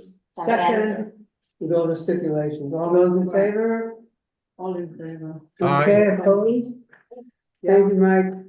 Thank you. Looks like- Have a good night, everybody. Okay. Thank you very much. Okay, item number 7. 214 10th Avenue, Rhoda 18 Restaurant Corp. We have another name for you? Michael Kelly, representing the applicant. Kim Cohen is here with me. Is there another name for the applicant? Sorry? We don't know it as Rhoda 18. Is there another name for the operation? I'm sorry? Don Giovanni. This is Don Giovanni, right? Yes. So Oh, this, that's what I'm trying to get to. okay. So this is an on-premise liquor license transfer application for Rhoda 18 Rest Corp., DBA Don Giovanni. The owner of the current licensee, Chem Rest Inc., is the same owner of the applicant. We're an Italian restaurant and will continue to be one. There'll be no change in the method of operation. The owner is just changing the corporation. The hours are 12 p.m. to 11 p.m., 7 days a week. There's 21 tables with 45 seats and a 6-seat bar on the first floor. I know on page 3, that's in the wrong spot. There'll be background music only. We will be applying for a sidewalk cafe in the future, but it's not part of this application. All the block associations on the sheet were notified, but we didn't hear back from any. If there are any questions, So, I'd be happy to answer. couple technical things, Mike. I think one of them you got. So on page 3, those numbers of 45 seats and 74, they belong in the first floor, not the basement, right? Correct. Okay. Last time, well, it's just. Yeah. And last time, on your last application, the numbers were higher.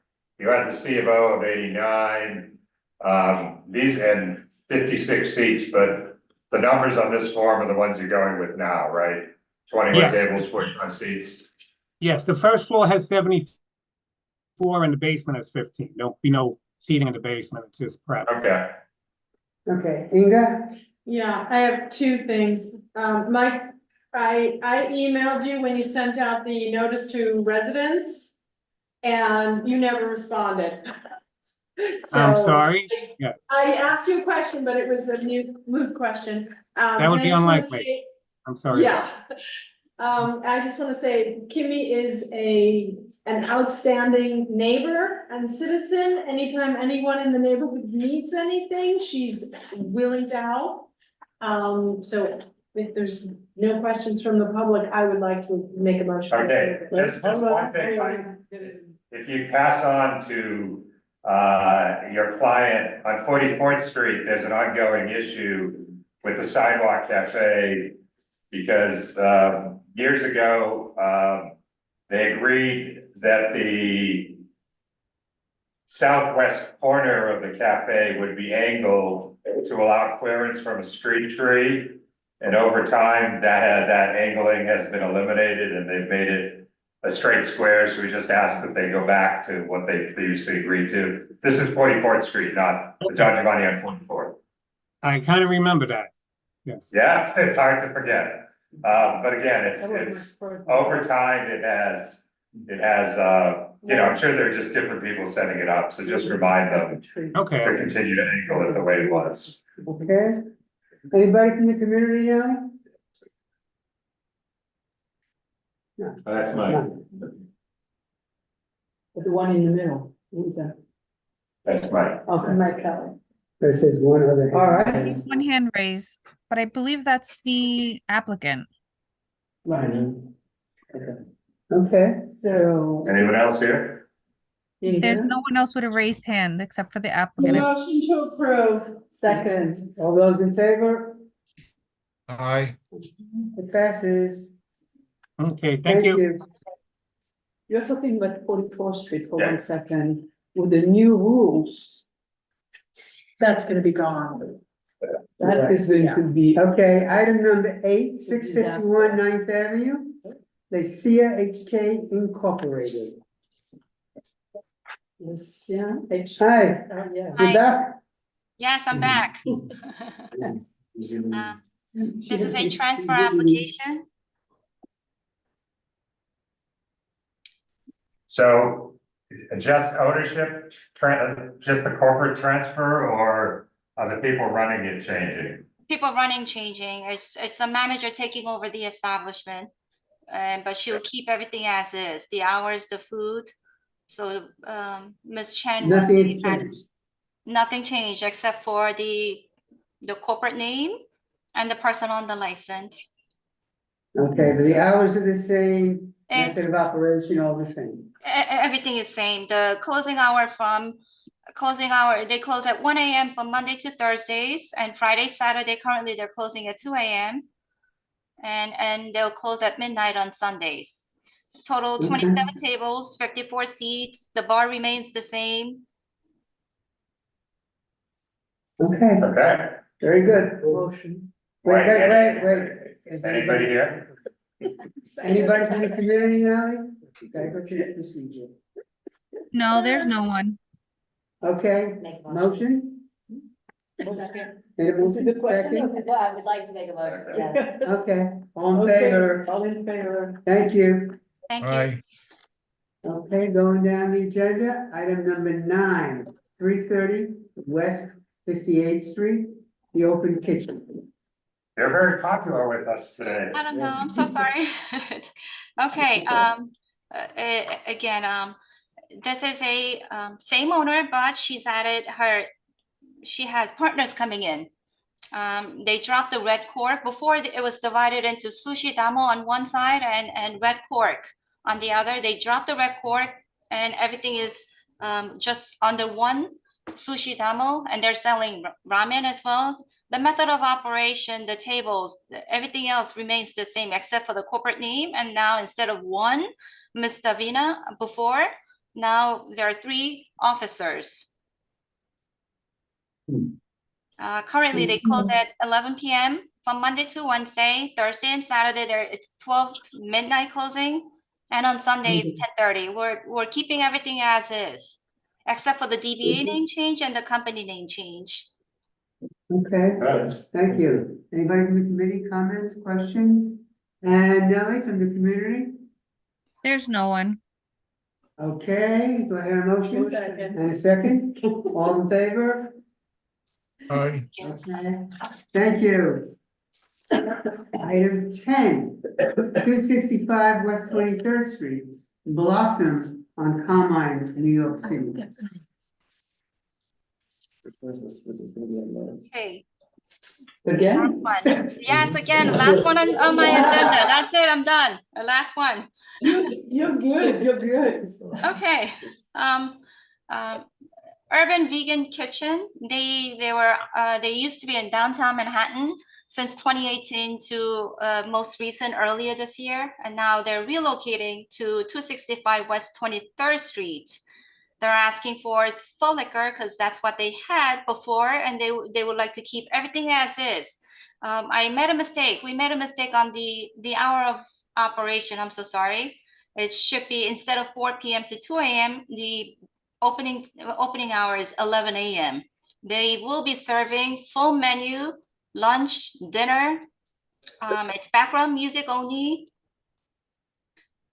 Total 74 capacity, 15 tables and 32 seats, 1 bar with no seats. They will not have any stools. Currently, they also have another operation restaurant in Astoria, Queens. So this one and the Astoria will be the only ones they'll be operating, and we asked for actually 2 a.m. and on Friday and Saturday 3 a.m. because in case in the future she wanted to stay longer hours, and she asked what is the longest hour I can stay, because 2 a.m. and 3 a.m. closure we're asking for. Okay, and you wanna open at 11 a.m. every day? 11 a.m. every day, that remains for sure, yes. Okay, and the kitchen, everything will be 11 a.m., kitchen and music as well? Yes. Okay. Okay, anybody from the committee, Jesse? What was in this space previously? It used to be a Thai restaurant, Win Thai Cuisine. It was vacant for a very long time after them. It used to be a Thai restaurant. Okay. Yeah. Anybody else from the committee? They were never open that late. No, they were open like at midnight, I think was the latest. Yeah. Cause it's kind of a quiet neighborhood at that time. Yeah. But right now, next door, you have a pot shop or something. Right, but they're not open late I don't either. know Well, what. it used to be, well, I mean, no, but what was the name of the club that used to be there? Oh, right, there was a place on the north No. side of the street, Yeah, right? Isn't that? yeah, this is. Oh, that's where This is the old Thai spot, used to be a Thai restaurant over there. Yeah. No, there was a motel. Motel something, Motel 23, right, so there used to be like a nightclub. Yeah, and that had been 3 or 4 places before Motel 23. Remember the place, it's mostly in the basement. Trailer Park is near there. So they're open late. This place was in the basement, remember, and there was a live music club there for a while, I'm and just then. saying, yeah, compared to Motel 23, this is probably. No, really, like, you know, this is more of a tavern feel than And a it's- restaurant. Well, and file it's that- 23rd Street, Well, too. it's 23rd Street, I don't have a problem with the, I mean, I'm kidding. It's not the only operation in this one. Case. Yeah, exactly. Well, let's see if there's anyone from. Well, we do have someone from the community. Okay. But anybody else from the committee? No? On their hours, I don't know if it's just paperwork, but it does say on their multiple spaces breakdown, their hours are different. 11 AM to 11 PM, 11 AM to 11:30, and then Sunday, 10 AM to 10:30. That's. Wait, sorry, where are you So reading? it's That was page actually 3 the, out of 10. Oh, yeah. So we'll conform that, we'll make that. Oh, do you want to open earlier on Sundays? Do you want to open at 10 AM on Sundays?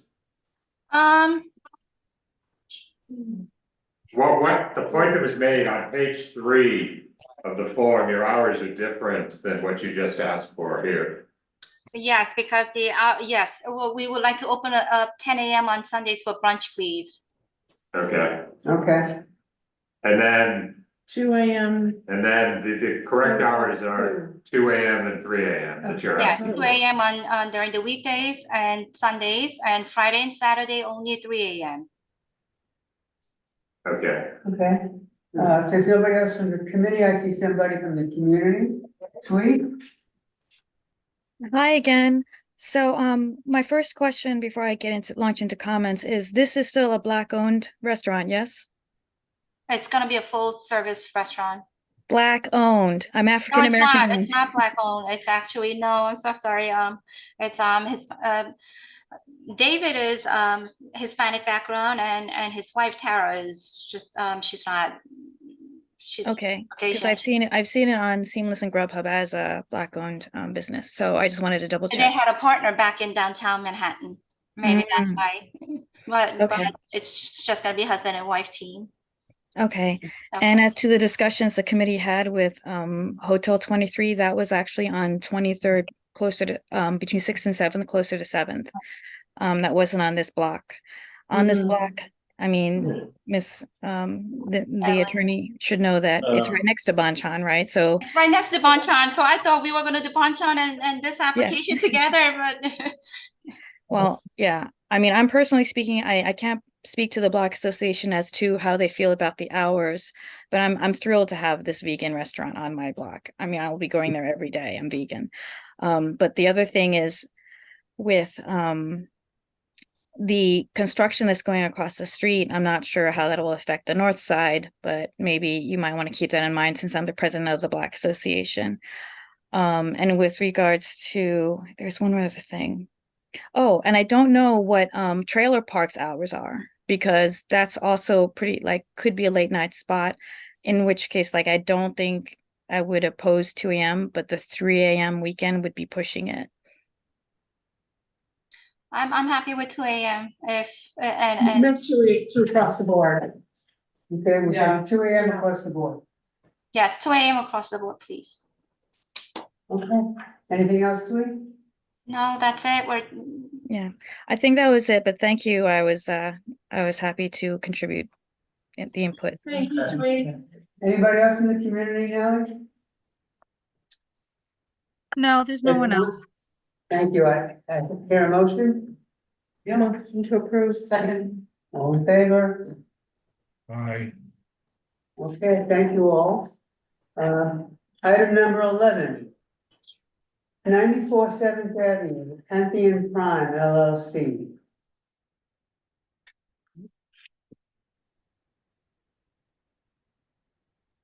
Yeah, hi Frank, hey Hello, Bert. Lily.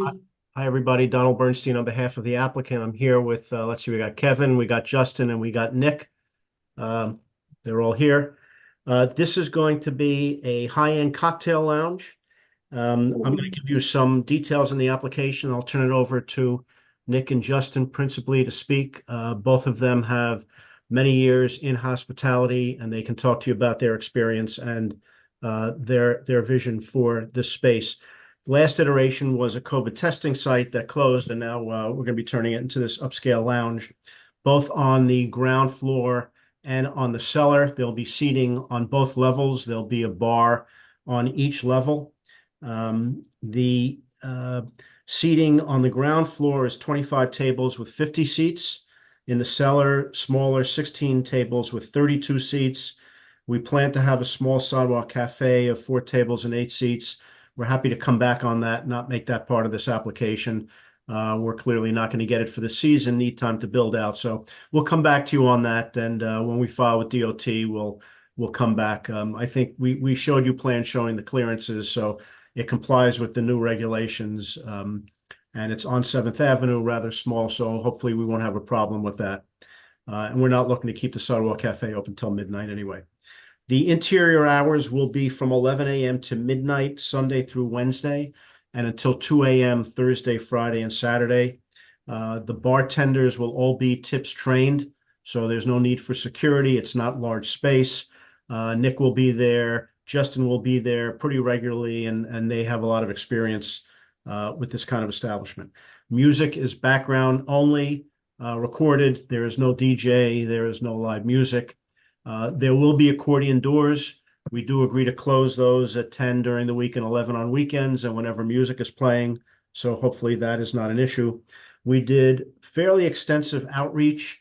Attached to the questionnaire is a list of, 30, 40 buildings where we left notices, posted notices, including in the building where we are located and across the street. I know they were out there. They spoke to a number of people. We have, I think, 2 or 3 letters from residents, I think on 15th Street. I don't remember, 15th or 16th, in support of the application.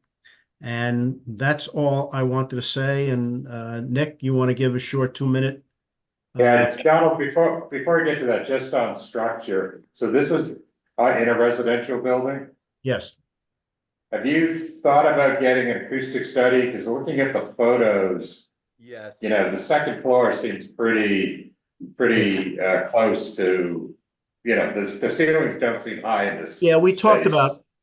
about that, and I think that the reason why we didn't is just because of the level is the fact that it's not that large. You only got 50 seats on the ground floor, and it's just background recorded music. There's no live music or DJ.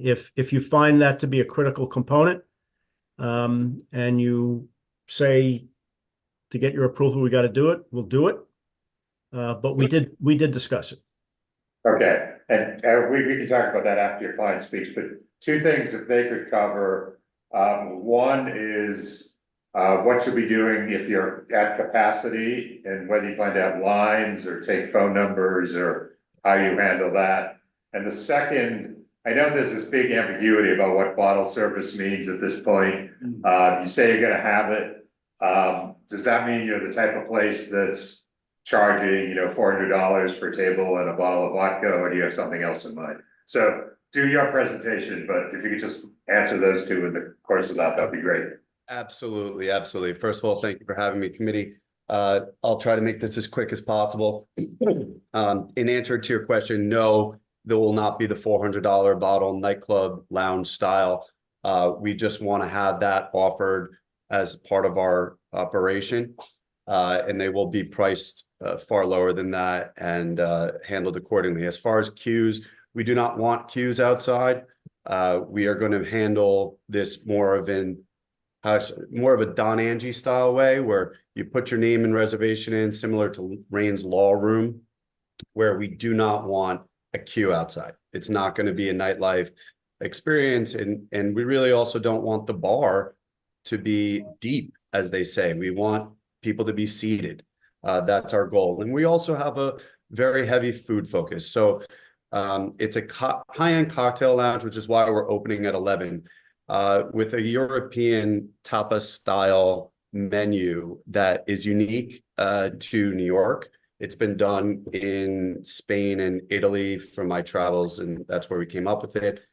As far as the sound issue, I had a general contractor and an architect in there, and we are going to fully insulate the ductwork with a hung-off structure for the vibrations, for the insulators, finish the enclosure of the ceiling with an STC-rated assembly for sound and fire protection.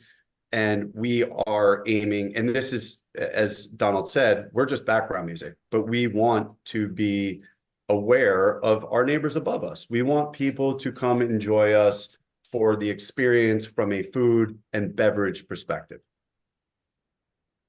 Nick, maybe just talk about the price point, because yes, price point as well. I just want to make sure that they understand it's not going to be like a, party buses. It's no. Talk about what you're the price point. Our cocktails are going to be from $20 to $25. Our menu is going to have caviars in the hundreds of dollars, all the way down to sardines for $20, $15. We have a very, as I said, interesting culinary concept that we're trying to bring over here, and we would fully embrace. We also want to be a regular spot for the neighborhood, right? We want to do a cocktail for $15 that attracts our neighbors. We would like to do beer and wines for happy hour that attract our neighbors at a palatable price.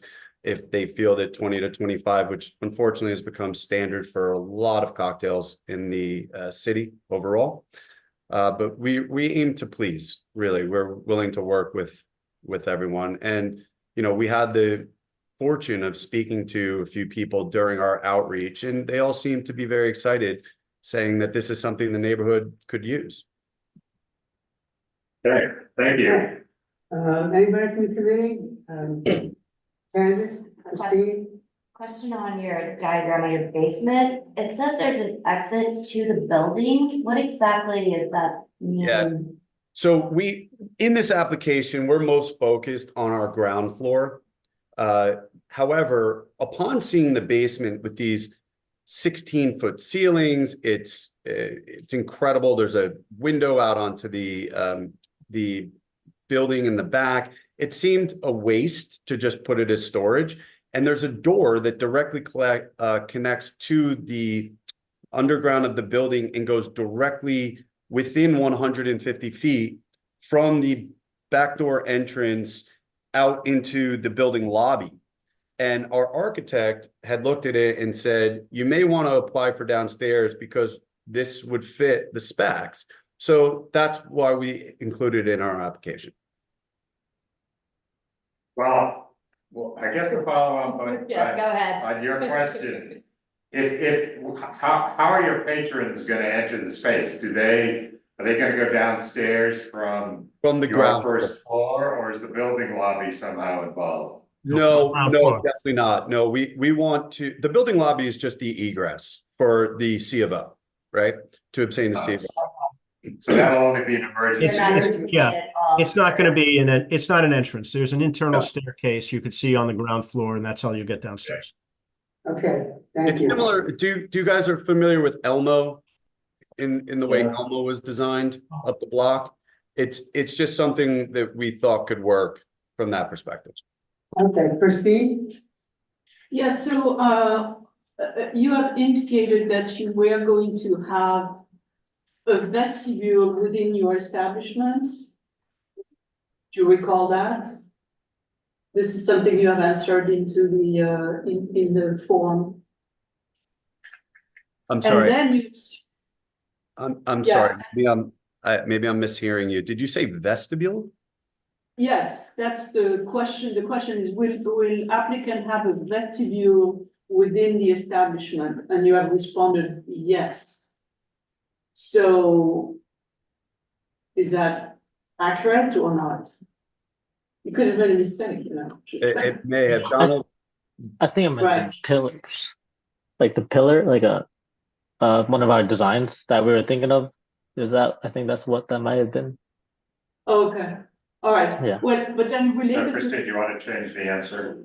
Well, I don't know. It says. Well, there doesn't seem to be a vestibule. On the drawings. A vestibule is sort of something that's inside your space. Yeah, no. Just to be clear, maybe this is the confusion. The way that this space is designed, they have 3 columns running the the length of the space, but the columns, which is unusual, there's a circular column at the ground level entrance on 7th Avenue that currently, if you can see it from the outdoor photo that I took, if you can reference that. And what we were looking to do is, as our name is Pantheon, is that we were looking to shave it down when we replace the storefront with the doors and create a Romanesque column from within, just a design element. Okay, so Vestibule.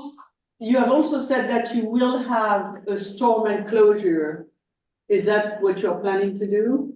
Storm enclosure is those. I'm sorry, that's absolutely not. We don't need a storm enclosure. We don't need to put. All right. So we can cross that out. Right. So we are going to change those two. So there's no vestibule and no storm enclosure. Right. Right. And then finally, I would suggest to do the sound, survey, because if there was not any music before, you never know What's upstairs? and how it travels. So I would think that this would be a good idea to do it now as you are building the place. And then implement whatever the study is. As I said, we completely aim to have it fully soundproof. Right. We ideally would like to avoid incurring the additional cost of a survey. We have no problem putting it in any STIPs that we are required to have soundproofing, as we have no issue from a financial cost perspective of building it. It's just that adding an additional $30,000 in a sound survey for something we're going to do anyway at a very high level, despite the photos. If we can avoid it, I'm asking to. I do understand, but none of us is an expert in soundproofing and how the sound travels. True. And where you put your speakers, etc. So we are expert into complaints. Yeah. As long as you're not an expert in complaining.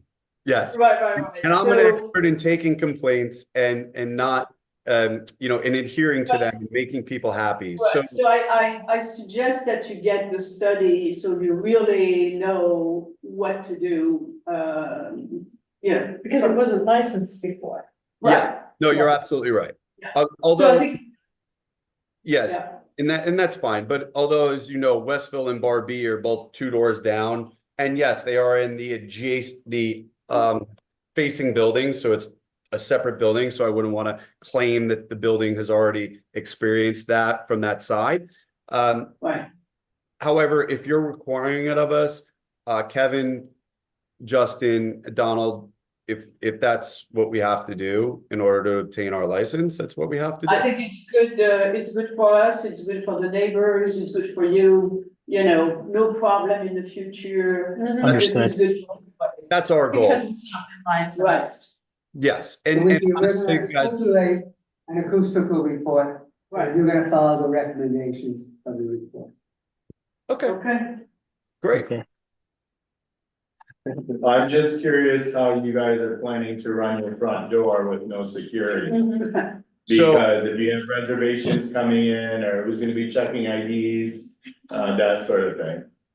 So our staff will be trained. I will be on site as a maitre d' of sorts, shaking hands, making sure I come from an extensive nightlife background, which is why I'm advising no security here, because I do not want this to turn into nightlife. If we feel that it's necessary, I'm happy to install a doorman. I have every security agency on speed dial from my many years in nightlife. That's not an issue, and I'm happy to incur the cost if we feel that that is a necessary medium. Okay. Did you ever thought about that, Ted? No, I'm fine with that. There's no other committee. I see someone from the community. Should we talk about queuing? We did. Sidewalk. We did. I don't want. Yeah. But Nellie, I think there's somebody from the community on this hand raised. Yes, I moved them over.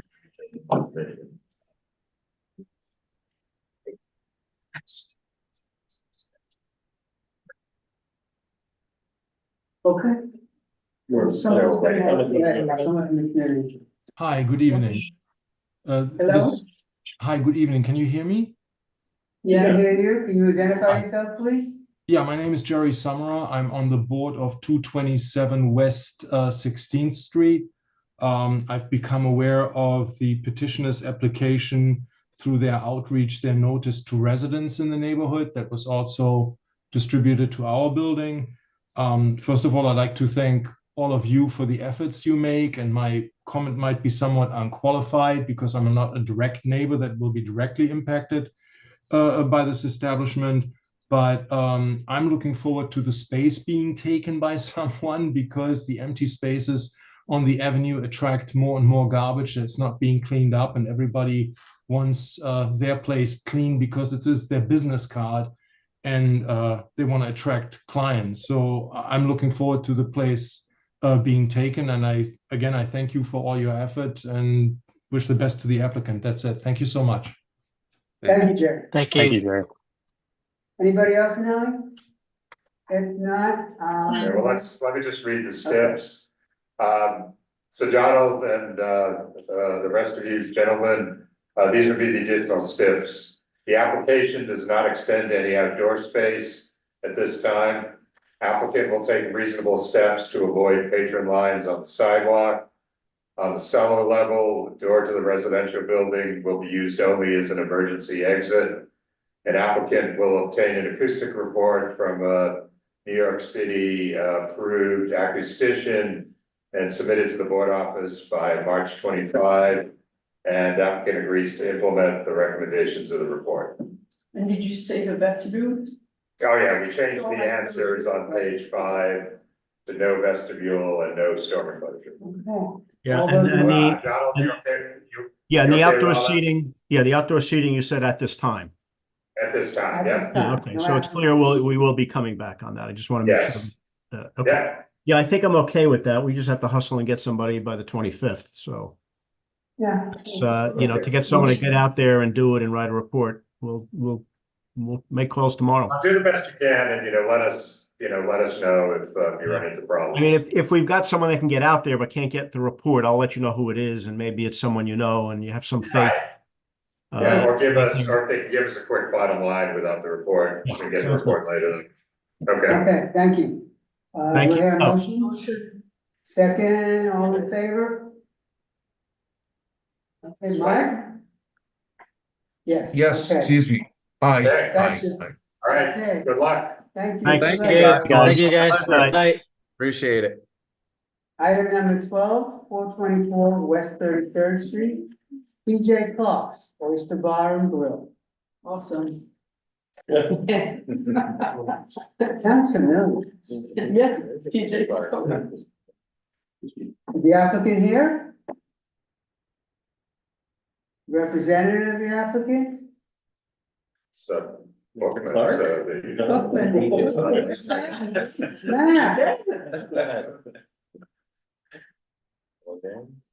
All right. Wow. I don't see Mac. Well, the name speaks for itself, I guess. Right. No, that doesn't do it for me. Yeah, but Okay, so let's move on to item 13. Let me try to call next. Yeah, 524 West 59th Street, Aladdin Food and Management Services. This is going to be a catering facility. Okay, go ahead. Hi, I also have with me Manny Lazama, the client. I just wanted to make sure that he can be elevated as well. Nellie? What was the name again? Manny Lazama. I'm not sure if I'm pronouncing it correctly, but it's Lezama. Okay. Okay, so I'm Lindsay Farina. I'm the representative for the applicant, Aladdin. Aladdin has been servicing universities around the country for the past 40 years. This application is for a catering establishment licensed for use at John Jay College. The type of event, I'm sorry, go ahead. Were you saying something? No, sorry, go ahead. Okay. So the type of events they normally hold at this facility are faculty events, holiday parties, board dinners, and on occasion, they will also have a few community gatherings. More often than not, they will not have alcohol at these events, but they do want to have the flexibility to include alcohol as requested by their client, which is the university. The premises consists of 4 floors. Each floor has an occupancy of approximately 400 people. There are only 2 bars within the establishment, and they are both located on the 2nd floor. We are not seeking to have any type of outdoor area as part of the premises. No entertainment other than just background music as needed. There is a chance that at some of the events, the students could perform. If the students were to perform, there would never be any amplification. And I'm told that student performances are usually octets or something of that nature. Our proposed hours of operation are 7 a.m. to 8 p.m., 7 days a week. And although we're starting food service at 7 a.m., we would only serve alcohol within the legal service hours. They just want the flexibility to be able to provide breakfast service as needed. Those are the basic application details, and we're here to answer any questions you might have. Anybody from the committee? Yes, I have a question. Christine? So is it inside John Jay? It is. It's in the Criminal Justice Center. Okay, all right. And then, is there a kitchen? There is a kitchen. Okay. And, all right. That's fine. Thank you. Any additional questions, comments? Jason? No. I mean, you know, if it's gonna be a cappella groups performing, I'd rather not, but even though. Yeah, it's fine. Anybody from the community? I see 1 hand, 2 hands raised. Nellie?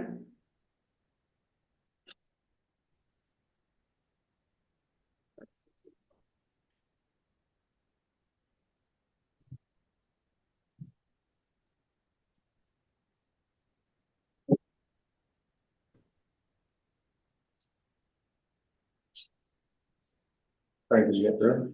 No, I had this number, so. I don't want to turn. Nellie, I see people have their hands raised. Yes, I'm moving them over.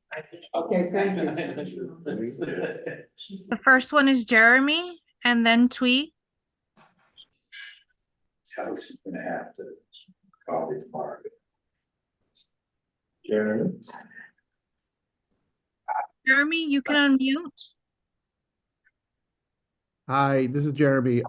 Sorry to interrupt. I just wanted to let you know, me and Phil are from PJ Clark's. I had a computer malfunction and couldn't get in when you guys called us. So we patiently will wait till you guys are done with this. Okay, so we're in the middle of this and we'll come back to you. Yep. Okay? Thank you. We know you're here. Okay, hi. Twee, So, you want to speak on this? yes, hi. So the only question I have is that it's next to the Gerald W. Lynch Theater, but it's not related or connected in terms of the performances you mentioned or open at the same time. That is not part of our premises, so it's not linked to this application at all.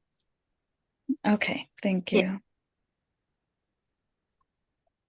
Anybody else in the community? There's no one else. Okay.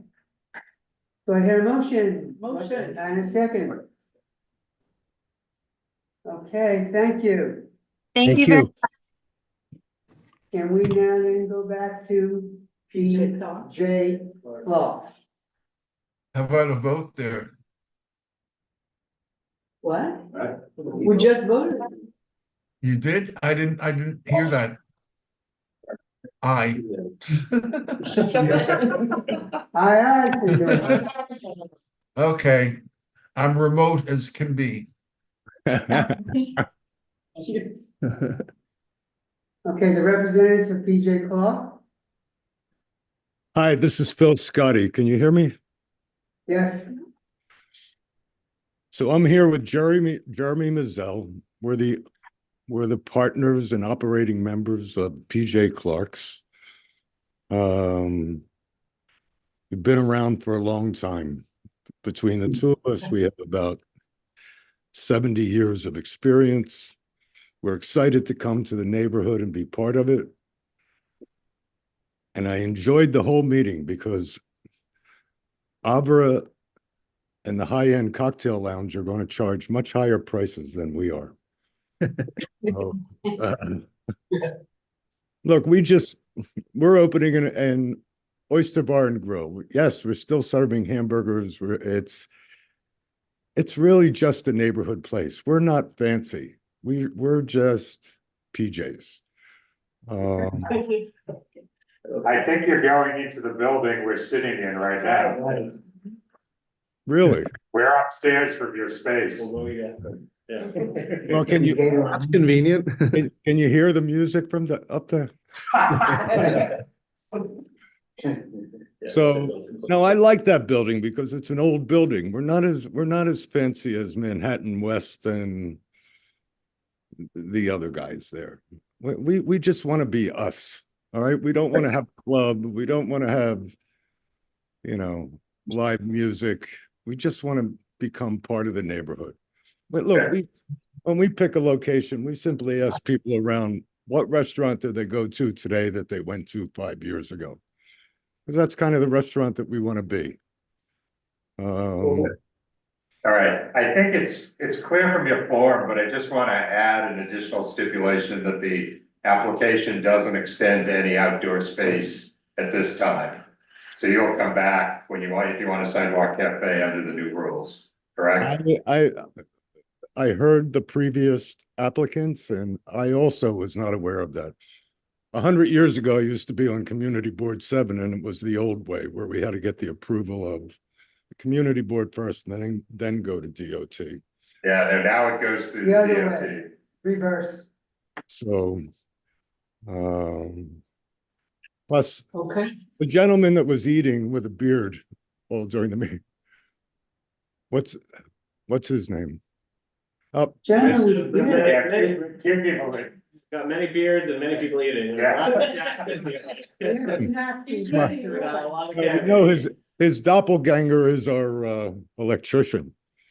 Is it Teddy right here? Okay.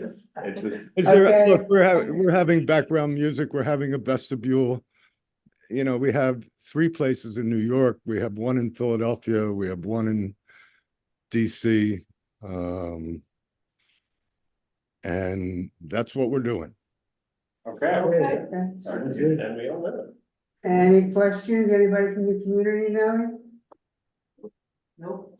Do I hear a motion? Cocktails will not be $25. All in favor, Michael, Mike, no. Aye. Okay. Aye.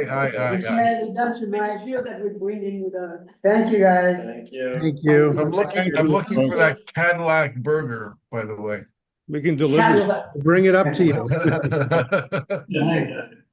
Okay, thank you. Thank you. We appreciate it. Anything. Last item on our agenda, item 14, 601 West 26th Street, 10th floor. This is the Starrett Lehigh building. Okay. Good evening. My name is Alyssa Yowie. I'm the attorney for the applicant, RXR SL TRS Sub LLC. With me tonight is Mike Landine. Mike is the Senior Vice President and General Manager, and David Guys, who's Senior Vice President and Head of Hospitality and Amenities. Currently before you is an on-premise liquor license application for a restaurant located on the 10th floor of the Starrett Lehigh building. Just a little background about RXR. They currently hold 2 other liquor licenses in New York, both of which are actually located in this building. The Ali Market on the ground level, and then Have and Mar, which is also on the ground level. They also have 2 applications currently pending for amenities floors located in the 4th and 5th floor of 5 Times Square. All licenses are in good standing and they have no violations or complaints. So as I said, the application before you is for a restaurant and an amenities floor space. There's also a 2-level outdoor terrace that's included with the proposed licensed premise. The premise is currently under construction. It is slated to open later this spring, early summer. The trade name for the restaurant hasn't been determined. Once that is determined, we will certainly let you know. And there also will be an operator for the restaurant that has also not yet been determined. So as soon as we have the operator, we will provide you with that information as well. Other than the Ali Ali Market and Havmar, there are just offices contained within this building. The 500-foot rule is implicated for this application. There are only 3 other licensed premises within 500 feet, 2 of which are establishments within the same building. And the 200-foot rule is not implicated. So is the outdoor space part, is it restaurant seating? What is it? It is restaurant seating. There's also lounge seating as well. It's anticipated that the outdoor space will be used not only for dining, but employees in office buildings or offices within the building coming up, utilizing the outdoor space during a break, whatever it may be, and then events as well. This space, both interior and exterior, is technically an amenity space for office tenants of the building, but it is also open to the public. So anyone from the public can come and eat in the restaurant, can utilize the outdoor space, and then anyone from the public can also book events in the space. But they do anticipate the majority of the patrons to be office tenants of the building. It's expected that office tenants will book, training, and there's a training room in the interior. They'll book team building events, different activities like that is what we would anticipate. We do expect to have weddings. Yeah, I just want to flag to the committee that the outdoor space is, first of all, quite large, but also has 2 features we're not used to. They're asking for 3 outdoor bars with 46 seats. And they also want recorded live DJ and karaoke music outside. Outside? Yeah, so we can talk about that for a second. I also had a question about the way you answered the use of promoters. You said at times the applicant would use third-party booking agencies to help sell events. I wasn't sure what you meant by that. It's on page 2. Yep. Mike, I'll turn that question over to you to respond. Sure. So similar to some of the other events that we do in the building, IMG, we had Fashion Week here. So promoters like that, who, we're a very attractive building for them to come and want to do events like that in the creative industry. So similar to that. Wait, so are you saying, we think of promoters as people who promote to the public and like sort of sell tickets, but are you talking about clients who might want to book your space? Right. So for their own basically, events? right, private events. They would be private events. They wouldn't be ticketed events or anything of that nature. It'd be more of a private event booking of that nature. Okay, because the question above it is, will the applicant be hosting private promotional or corporate events? And you said yes. Yes. Promoter question is something separate, and it sounds like you don't plan to use promoters. I guess yes, and that maybe I didn't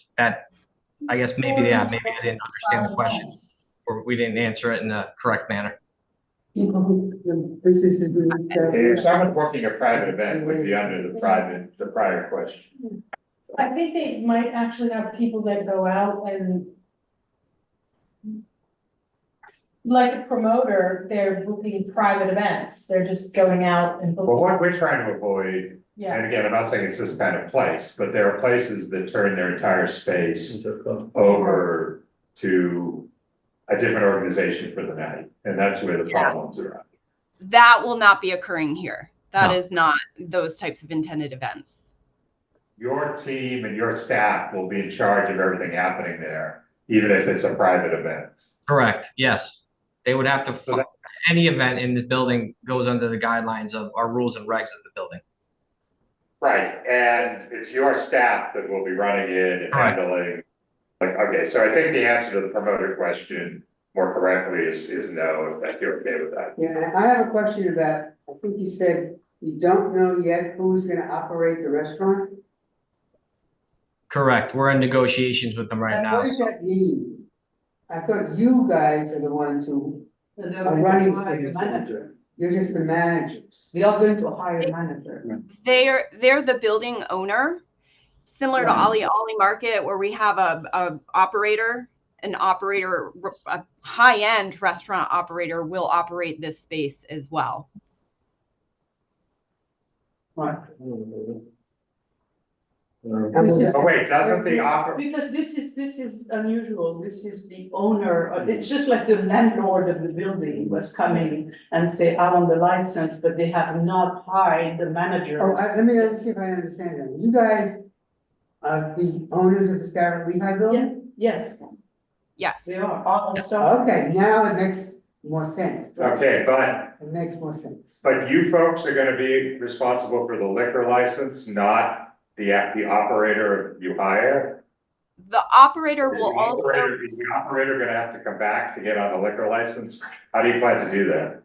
Yep. So the operator will have to be added to the license because per state law, since the operator is employing the employees and responsible for day-to-day service in the premises, they're required to be on the license as well. So as soon as the operator is identified, they will be added to the license. Right, so what's unusual here, and there's a big leap of trust here, which I'm not saying I'm not okay with, but we really don't know anything about who's actually gonna be running the space. That's right. We're really relying on the building owners to hire someone reasonable, so we need to keep that in mind. What we usually wanna know is, you're the operator, what's your history? Do you operate other places? What experience do you have? And those kind of questions we can't ask you guys because you're not gonna be the operators. You're gonna be the owners hiring the operator. So this, as Frank said, there's a lot of trust involved here. I think, Mike, I don't know if you can address just maybe the qualifications of the operator you're negotiating with. Yeah, I mean, obviously we have we're still negotiating with them, but we're very close to having a deal done. But it's an operator that operates in New York City. Particularly, they operate in the downtown area along in a lot of the outdoor areas that we have. Very well regarded. They operate around the country. So it's a name brand that you all would know. It's just right now we are obviously under an NDA and we can't disclose that right now as we negotiate. But for the prior spaces in your building, who applied? Did you apply or did the operator apply? Both parties were on those licenses. Both But when you came to us, did you have an operator already or no? We did, yes, for Ali Market.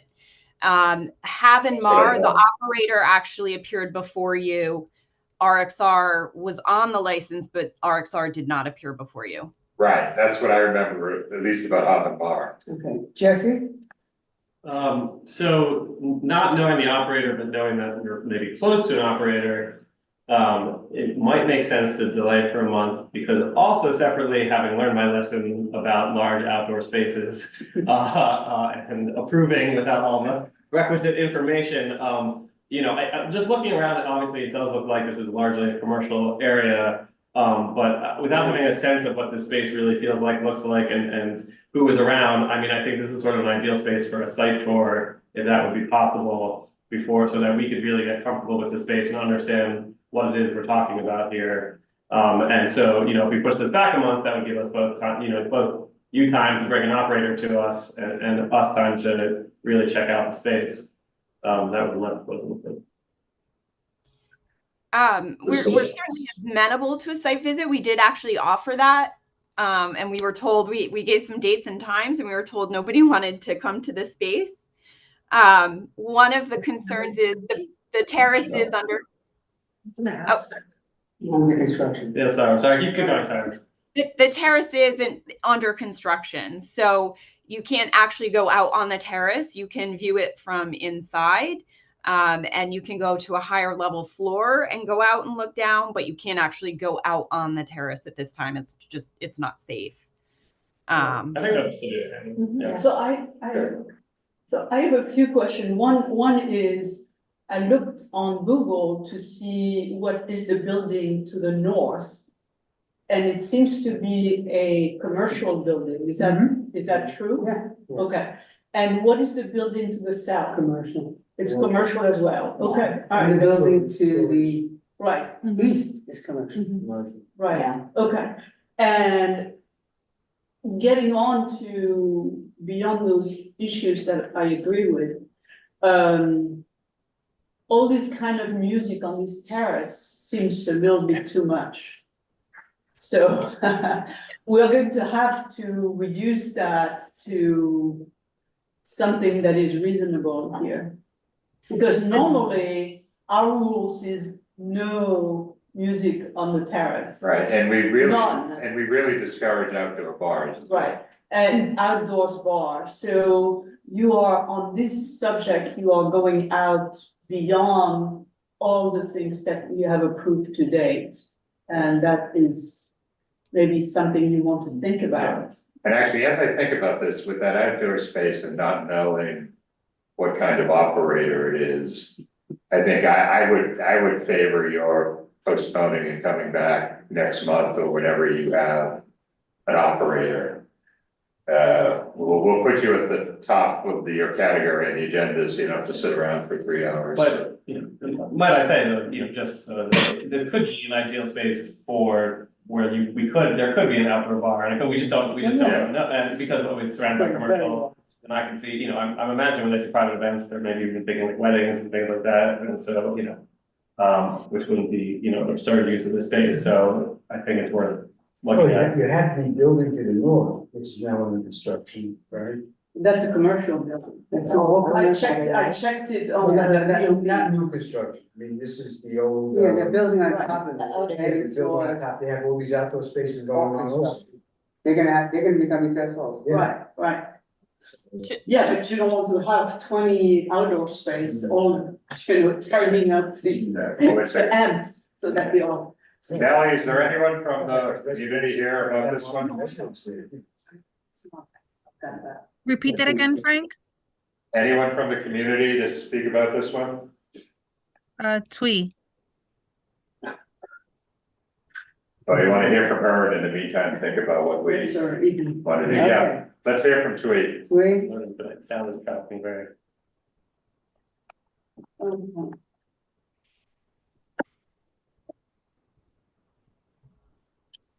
Go ahead, Drew.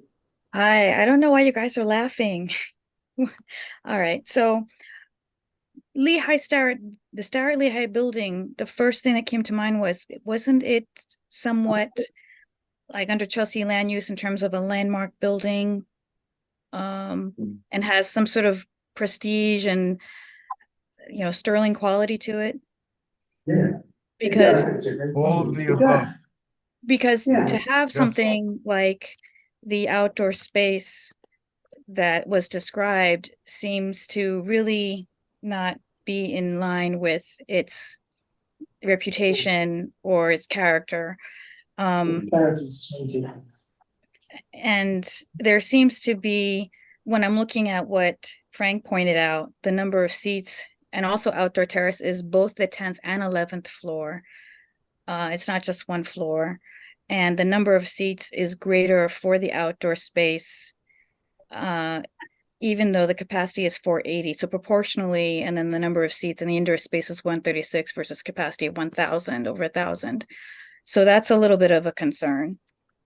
I don't know, is there an ETA and when construction will be done on the terraces for that site visit? I think that's probably why people didn't want to go or just look over it. Well, no, I think Bert and I just looked at it and thought because there was no residential People anywhere around, we worked there as necessary, and given the construction, but No, if people wanna go, they did volunteer to set that up. I should say that. no, I wonder, you're in the middle of negotiations with an operator.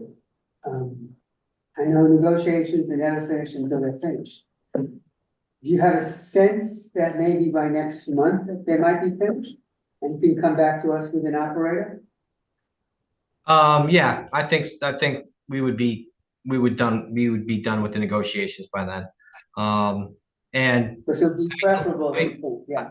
I mean, I guess I'll ask the question. I mean, if there's a chance that I can get the operator to agree to, I guess, well, for lack of a better term, reveal themselves and share that with the board within, before the larger meeting in April, is that something that we could maybe stipulate, or is that, and in the interim, have you folks out to take a tour of the site to see exactly what it entails.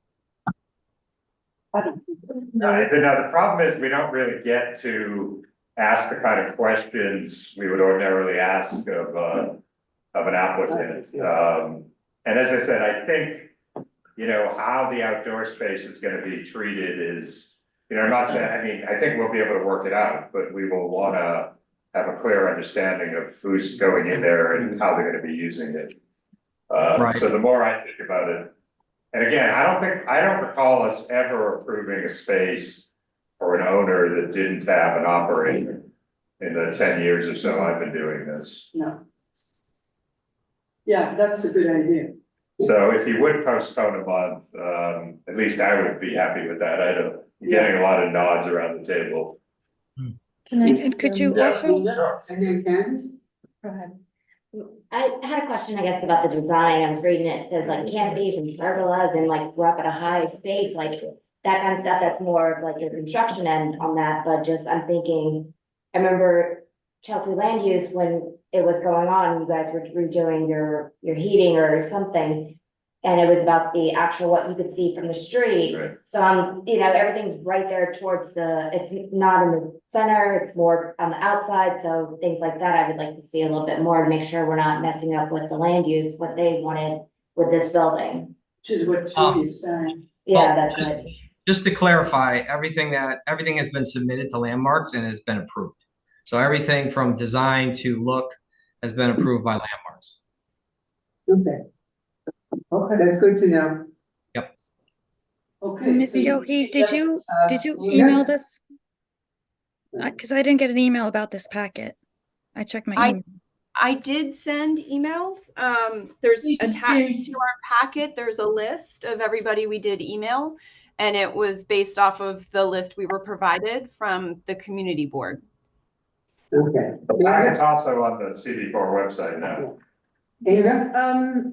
So is there anything else that we have questions about before they come back next time, since we're asking them to postpone? I mean, it's a big application, so we should ask other questions now before we make them come back. My only questions were about the music. Right. Well, and the outdoor space. Right, so with the indoor, we're fine, everything, Yeah. okay, I just want to make sure. Yeah. And I would like to see it, it's a large terrace, and we don't have to be on the terrace. If we see outside, we know what's around it, and if we look down, we can get an idea. Let's get a plan. For the people who wanna go look at it, what time of day would you need to do it? I can do Fridays midday, or, I think you can circulate something. Yeah. Yeah, well. yeah, I mean, I might Yeah, have less. we just haven't gotten any volunteers for recent site visits, so. I didn't see that go around. No, we didn't ask about this. That's all right. Okay. So. I'm going with this. All right, good. By the way, they have either, Okay. have they agreed to both? No, they didn't have. Will there be food involved? So are you willing to postpone a month and come back? With an operator. I mean, I think, we're kind of in a position where we don't have a choice. We have to agree to that. Unfortunately, with the liquor authority's processing timelines and our anticipated opening late spring, early summer, this puts us in a bit of a time crunch to postpone for a month, just solely because of the liquor authority's timeline. But I think RXR is the perfect entity to write to the governor and say, how come the liquor authority is so slow? You guys have all the entries necessary there. Yeah. We have a lot of applicants that are perfect candidates. We're really not trying to slow you down, Yeah, with that. No. I completely understand that you're not. It's really more or less the liquor authority and their time frame right now. That's just, I think, putting all applicants under a significant pressure to file sooner rather than later, just because of the timeline involved. Okay. All right, so and again, I am not putting you on the spot to make a strictly voluntary decision, but you will accede to our request to postpone. And not file food yesterday. Right? Mike, Dave, Gentlemen, you okay? The final say, but Yeah, I mean, okay, and again, as you heard us say, you won't file with the SLA until you come back to see us. Okay, Okay? I have a question. No, wait, one more question. Christine? Not about that. Oh, okay. okay, All right. Okay, all set? thank you. Thank you Thank very you. much. See you next month. Great, I appreciate that. We'll see you before that. We'll see you at the site. Yeah. So- Oh, yeah, can you reach out, Alyssa, can you reach out to Nellie about yes, getting a site visit set up? absolutely. I'll shoot her an email now. Yeah. Thank you so much. Thank you. So what Thank you. happened with, Okay. Good night. what happened with 506 Ninth Avenue? Weren't they supposed to come back to this meeting or to the next board meeting?